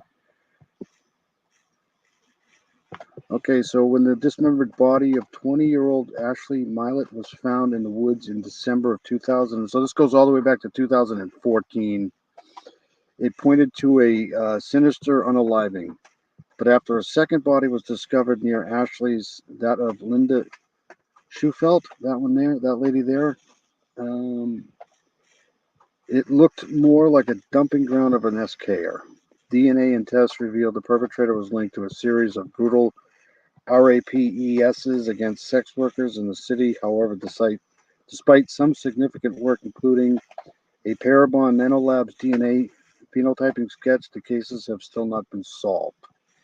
So let's, I'll go back to this in a second, but let's play this here. I try to cover some of the stuff that nobody else covers that needs some spotlight here. So let's, so this is one of the people who says she was assaulted.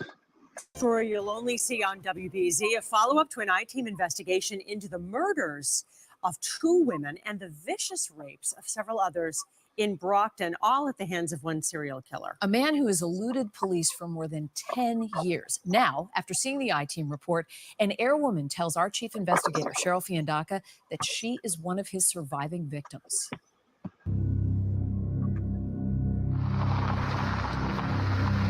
I'm pretty sure he was planning on killing me.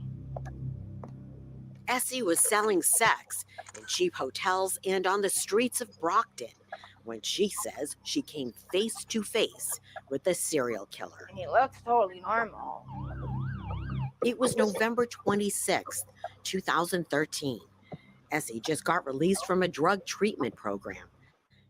She was 22, homeless, and struggling with addiction.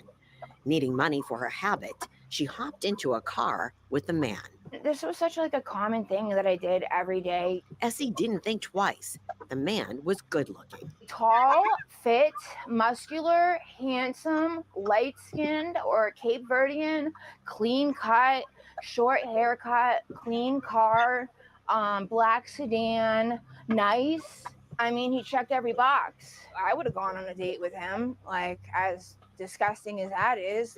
At first, You're welcome. Get a look, see. I'll bring up a map in a couple of seconds to kind of show people where Brockton, Mass is. he says everything seemed okay.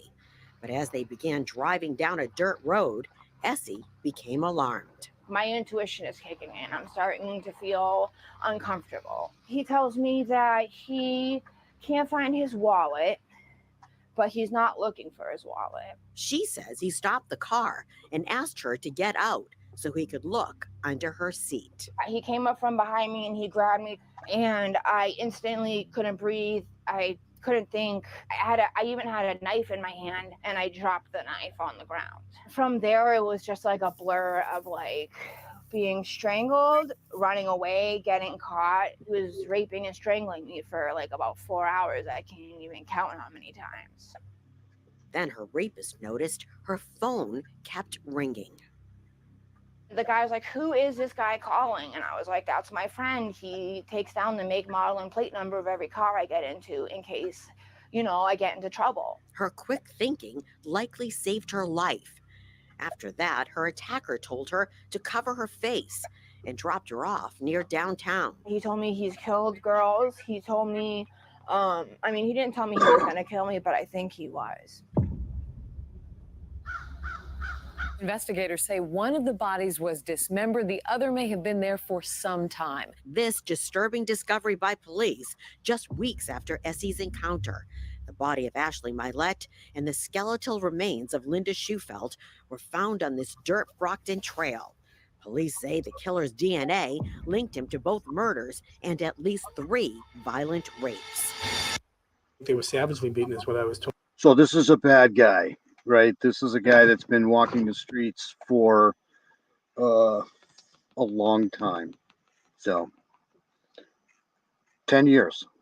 And I think they were tossed aside like garbage. Essie believes she was his 4th victim, providing the I-Team with Brockton hospital records that show she reported being raped and strangled and suffered a loss of consciousness. We went in there and I was like, "I'm a prostitute."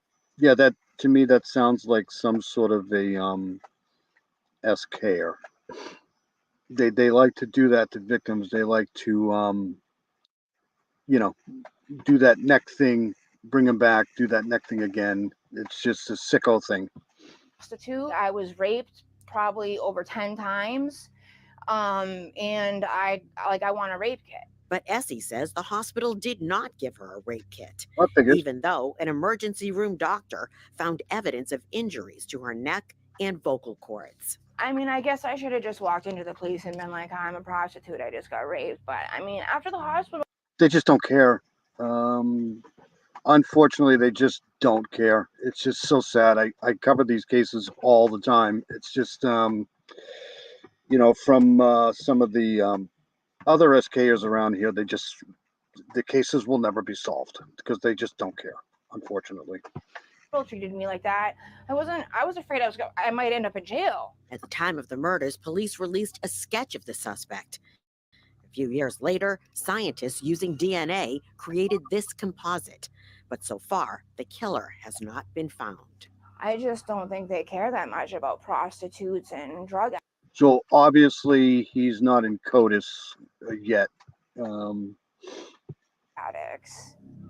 Oops, sorry. No one's even gonna know they're missing. It's the perfect throwaway person. Essie says she eventually did tell her story to the Brockton police. The I-team reached out to the department and the Plymouth County District Attorney for comment on the investigation, but we did not hear back. We also contacted Brockton Hospital and were told by a spokesperson that she was unable to provide any patient health care information. Cheryl Fiandaca, WBZ News. It's kind of strange. All right, let me get out of here for a second. I want to. It's just genetic genealogy. Yep. I think they've done that. So this is Brockton, Mass. Here. Here's Boston. Brockton is right down in here. So it's right off of 95, obviously. Nice town. You know, it's not the greatest place in the world, but it's not the worst place in the world either. Just one of these towns. And it's part of Plymouth County, I think. So let's take a look. There's a church. That's it. Only one picture. They don't care about Brockton, Mass. There's only one picture here. All right, so let's get back to this here. Where am I? Here. So we'll watch this one here. And then I'm going to play my cold case of the week, and then we'll get out of here. All right, this is kind of the same kind of story, but who murdered 2 women in 2014 and raped 3 more. Now, nearly 10 years later, our chief investigator, Cheryl Fiandaca, takes a deeper look at the cases, tracking down a close friend of one of the victims who wants justice for all of the victims.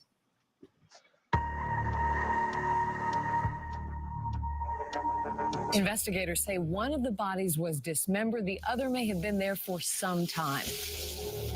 The female victims have been known to work as prostitutes, and the attacker targeted. yeah, the churches down there are absolutely gorgeous.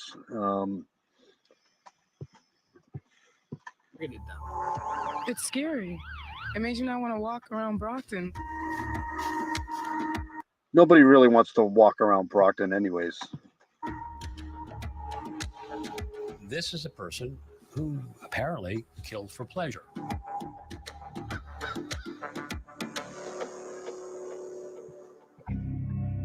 And just think, the guy is still out there. He hasn't been caught yet. So I may look into this a little bit further here. December 28th, 2014. William Scott was at the VFW near the Brockton Trail where the victims were discovered and remembers that day. Said they found a woman, then another woman on top of her, half buried in the dirt on the trail. And then they kind of like just disappeared and nobody talks about it anymore. And nobody ever got caught for it. While the killer hasn't been identified, police were able to identify the bodies of the women, 20-year-old Ashley Mylett and the skeletal remains of 50-year-old Linda Schufelt. The last message I got from her was on June the 10th, and I believe she went missing after that. Debbie Soderholm was a close friend of Linda's in high school. She says Linda had a tough childhood, and the two formed a bond that would last decades. I don't believe she was back on the streets because she was trying to turn her life around. She was in school at that time. She just made some bad choices, and There's I mean, my opinion is probably an SKer around here in New England every 10 years. This is just another one, another guy. And it always seems like they target SWs. It's so weird. she always ended up with abusive men. You know, it's hard to say what happened to her. It's sad. It is very sad. Prosecutors say Linda and Ashley were killed by the same man. His DNA from the crime scene also connects him to the violent rapes of 3 other women in Brockton. He was savagely beaten, is what I was told, and I think.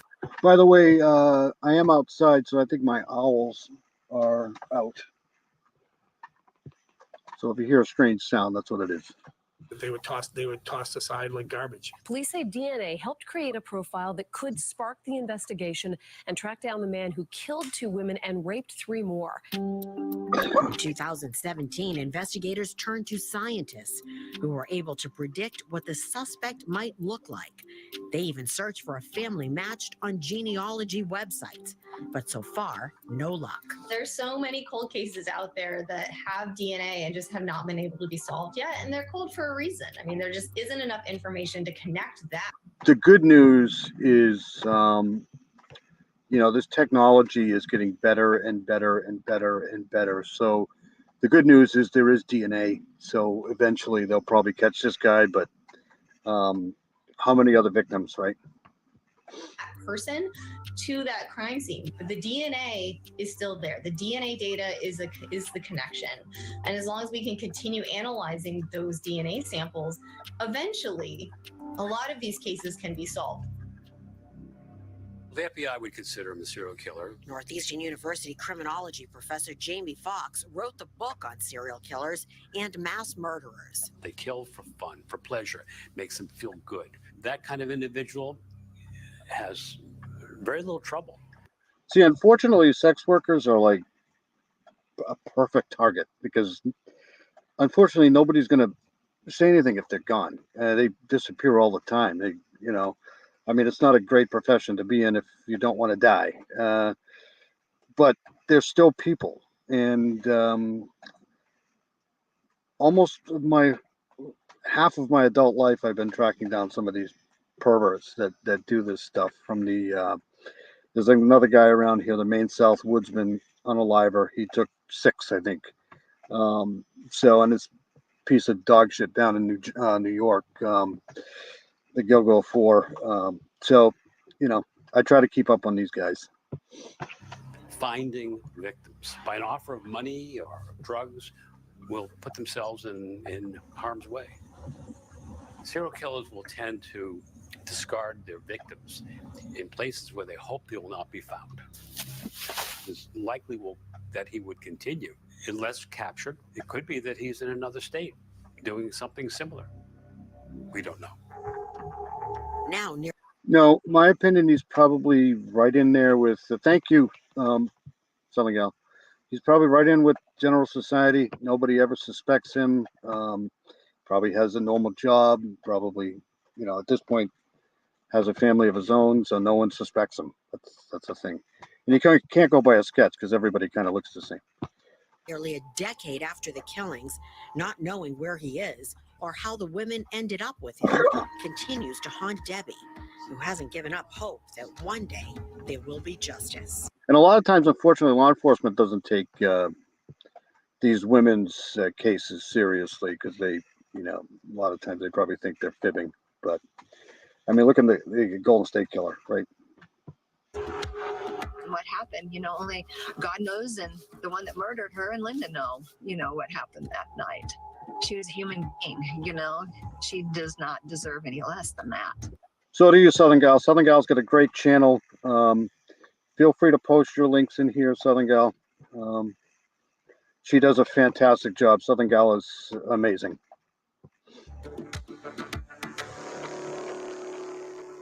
We reached out to the Plymouth County District Attorney for an update. All right, so we heard that already. So I'll keep an eye on this here. I wanted to bring that up to people, and I'll leave with this one here. This is another unsolved case, and I saw this mother doing an interview the other day, so I figured I'd share this. She wants justice for her unalived son, and I just thought I'd put this out there. All right, so here we go. This happened, I think, a few years ago, 10 years ago. Darian Carrington here. Them to know that Darian was a lovable, humble person with a great spirit. And I know that people say to me that Darian wouldn't want me to be not happy. Jocelyn's channel too. Jocelyn's got a great channel. Frankie, the think tank is great. Steve, of course. Steve is just an unbelievable person. Him and Mrs. Steve, they're just great people. They do a lot of hard work. We need more people like them. So, and then Arctic True Fox too. It's great. But Darian would have wanted to be here. These things just make me really angry. You know, it's just tearful, really. These poor people. No answers, no nothing. It just sucks. Not 6 feet under.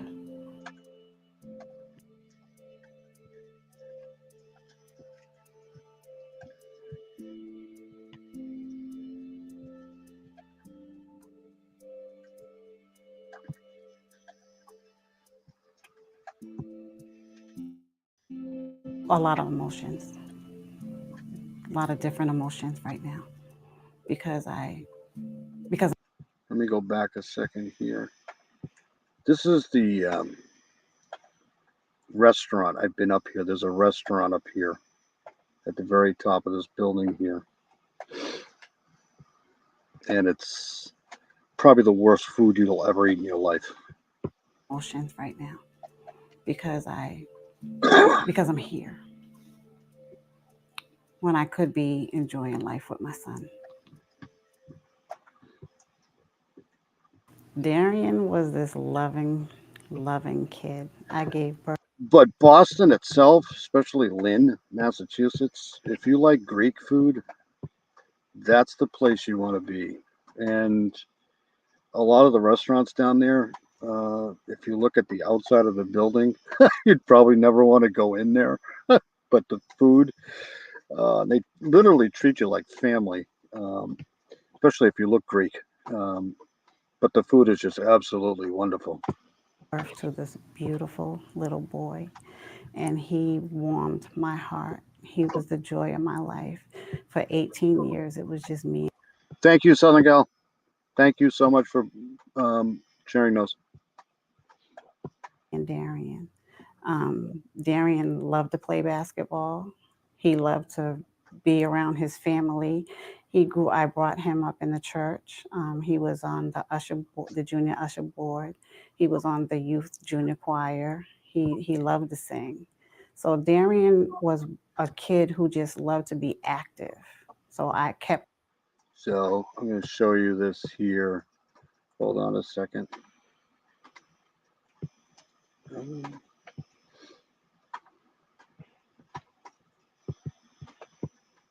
So this is Dorchester, Massachusetts here. This is Dorchester Ave. I used to live up the road from here by the store 24.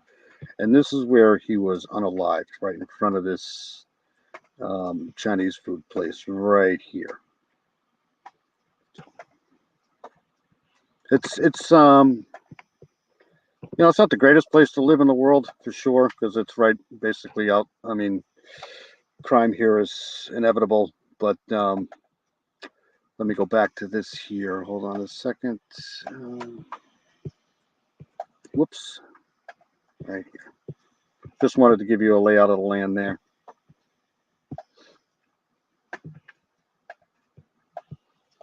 I just feel so bad for this mother. Just him active in everything that I can get him into. He was a member of the Roxbury Boys and Girls Club from the age of like, don't make me go down there. 6 until he was 18. He actually had a big brother from the Big Brother Big Sister Association. So he had someone who can come and get him and spend some time with him. Darian had a lot of family.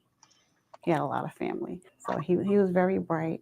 He loved writing. He loved to draw. I remember getting that phone call from Darian at 10:30 at night. He was coming on his way home from my father's house. Yes, Mom is great too. Mind of Monsters. I was just on her live today, but I had to switch out of that live because Southern Gal was on. So yeah, Mind of Monsters is awesome. I used to live in Dorchester, right on Dorchester Ave. And how I would tell people to get to the house is if you see an oak tree, that's exactly where I live, because it's the only oak tree there. And I laid back down. I dozed off. Just like an oak tree in the middle of nowhere. And a little after 12, a.m., I got a phone call from Boston Medical Center, and I was hesitant to answer it. I worked there, so I wasn't sure, why was I getting a call that late? I answered the phone, and a nurse was on the other line. She identified herself, and she wanted to make sure that she was talking to me. And then that's when she told me that my son had been shot and that he wasn't doing too good.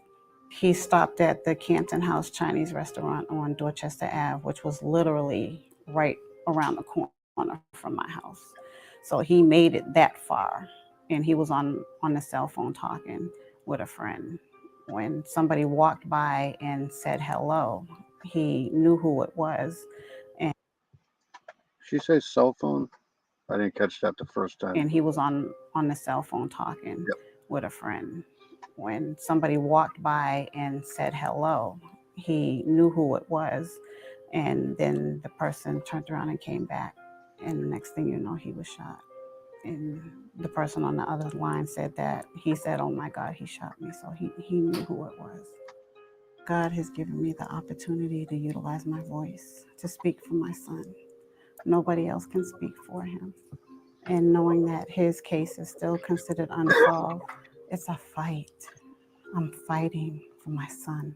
With his case being unsolved, it tears Just senseless. It's just no need for it. me apart. His life matters, and that he's deserving of being just, having justice.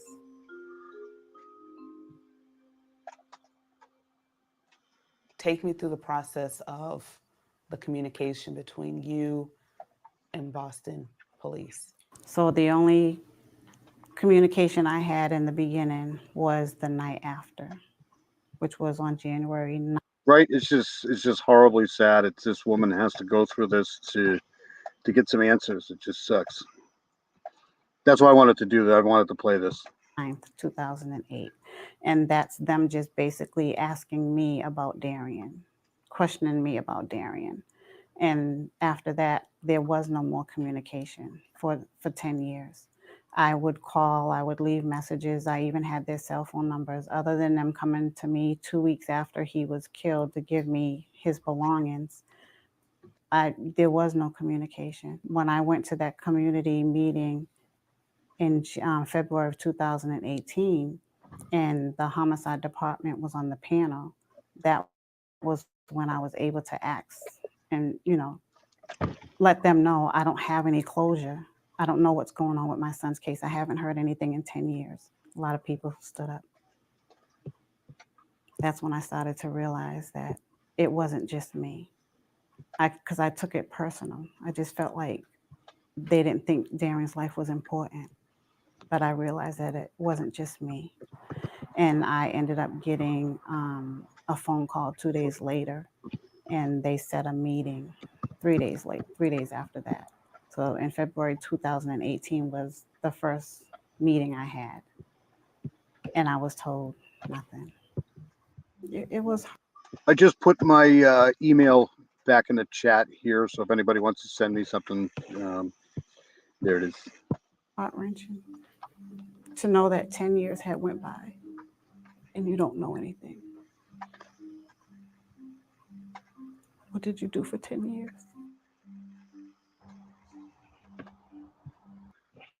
Again, the problem is, unfortunately, they don't tell family a lot. They do that for a reason. Probably have to ask Steve for the reason for that, but they never tell the family a lot of stuff. But that doesn't mean they're not working on the case. It sucks, but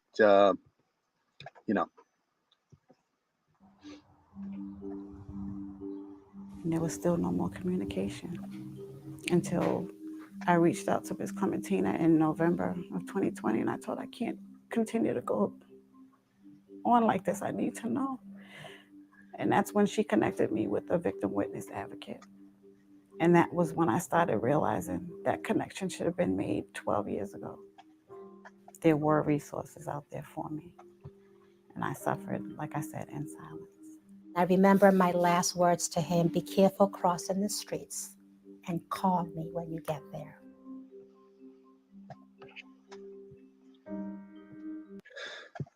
Yeah, I think it's a combination of things. They don't know either, in my opinion. So they can't give out information that they don't have. But at the same time, especially these days with social media, if they give out too much information to family, then it gets blatted all over the place. And then when it comes time for a prosecution, then you know, um, they'll get this guy eventually.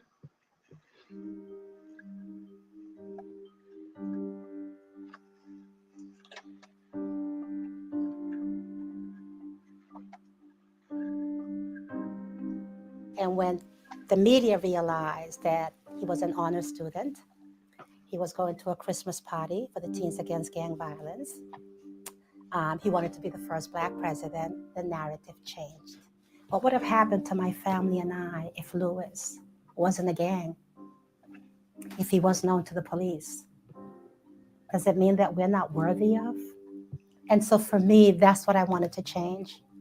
I wanted to change. Like everybody's upset because they won't, televise the Delphi court proceedings and trial. That's the last thing they should do in that case. I mean, there's so many nutbags in that case. I mean, people can't handle themselves. That's probably why they're not televising it. Change that narrative. I wanted to transform the way we respond to families, while at the same time teaching young people the value of peace. Things happen, crimes happen, but I mean, you are not going to find another case of nutbags like there is in the Delphi case. They're everywhere. I mean, people just can't handle themselves. It's so, oh my God. we're not perfect people. But it doesn't mean that your life is not important because of the mistakes that you may have made. And once somebody takes your life, it doesn't mean that their life didn't matter. That's why I can't do it. It's just so much trauma. Oh, sorry. They're deserving to be laid to rest properly and not be re-victimized when they're dead and gone.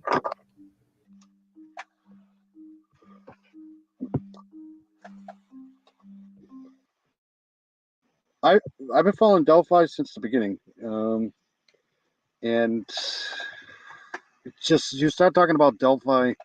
This is where GH is right. All the nutbags come out. So weird. Huh. People are still blaming the family, if you can believe it. It's so funny. Do you think that you will ever get justice in your son's case?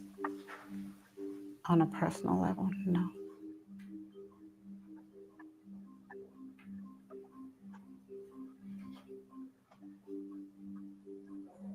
This poor woman, man. I just feel so awful for her. I just want to help her so bad.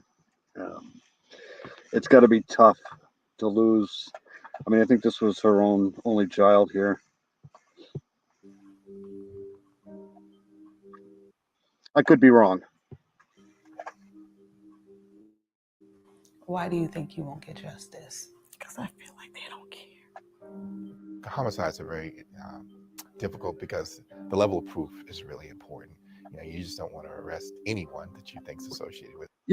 I can understand if there's evidence or some sort of evidence to start looking into the family and stuff like that. But when there's no evidence, just leave the goddamn family alone. They got enough problems. You have to make sure that it's the right person.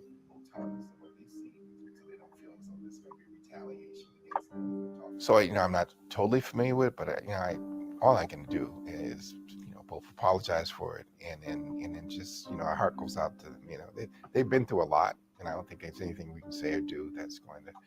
Like I said, I watch a lot of stuff, and especially cold case things, and sometimes all it takes is like one call in or one tip, and sometimes time is the best thing for that. Like, because people move away, sometimes people don't want to come forward because they're afraid that it's going to happen to them. So sometimes it takes that one thing and all of a sudden breaks the case wide open. Happens all the time. Make them feel whole. We can try to do better, and hopefully since then we've worked out and been in touch with the families. Our role and job in the end is to try to hold the people accountable for doing it. If we haven't done it, then we need to work harder to do that. In between, we need to I'm very familiar with the Boston Police Department. do better, trying to help families, get through this. I'm now in a space where healing is continued. Healing started in 2018, but I had to go through some hard times, even in the healing process. But now I know I have my voice back. I can speak for Darian. I can advocate for Darian. I didn't do that in the beginning. I want his legacy to be where everybody remembers who Darian is, not who Darian was, who Darian is.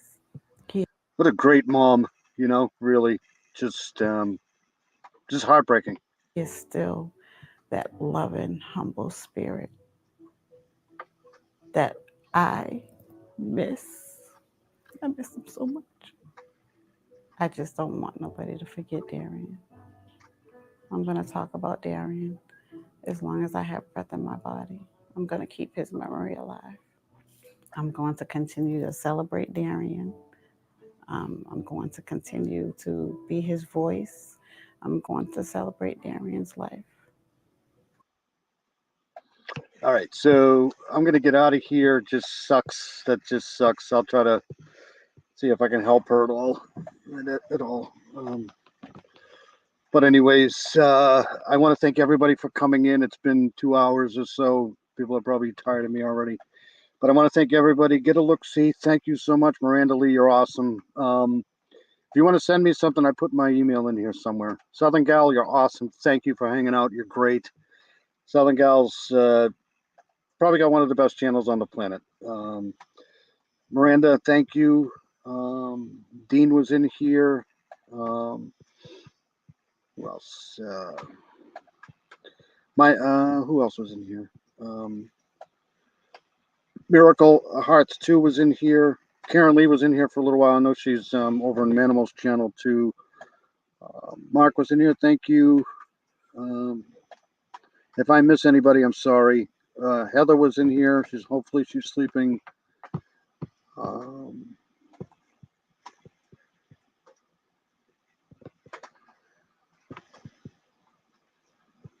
I think that's it. Donnie Gontz was in here. I hope I'm pronouncing that right. Dean was in there. Dean's a great guy. Dean's awesome. But I want to thank everybody. I'm going to play my outro. Everybody stay safe this weekend. Keep thinking about the people who need our help, man. That's all we can do. You guys are awesome. Thank you for coming in. Thank you for the people who are watching on the replay. I really appreciate that. Everybody stay safe. Thank you. Good night.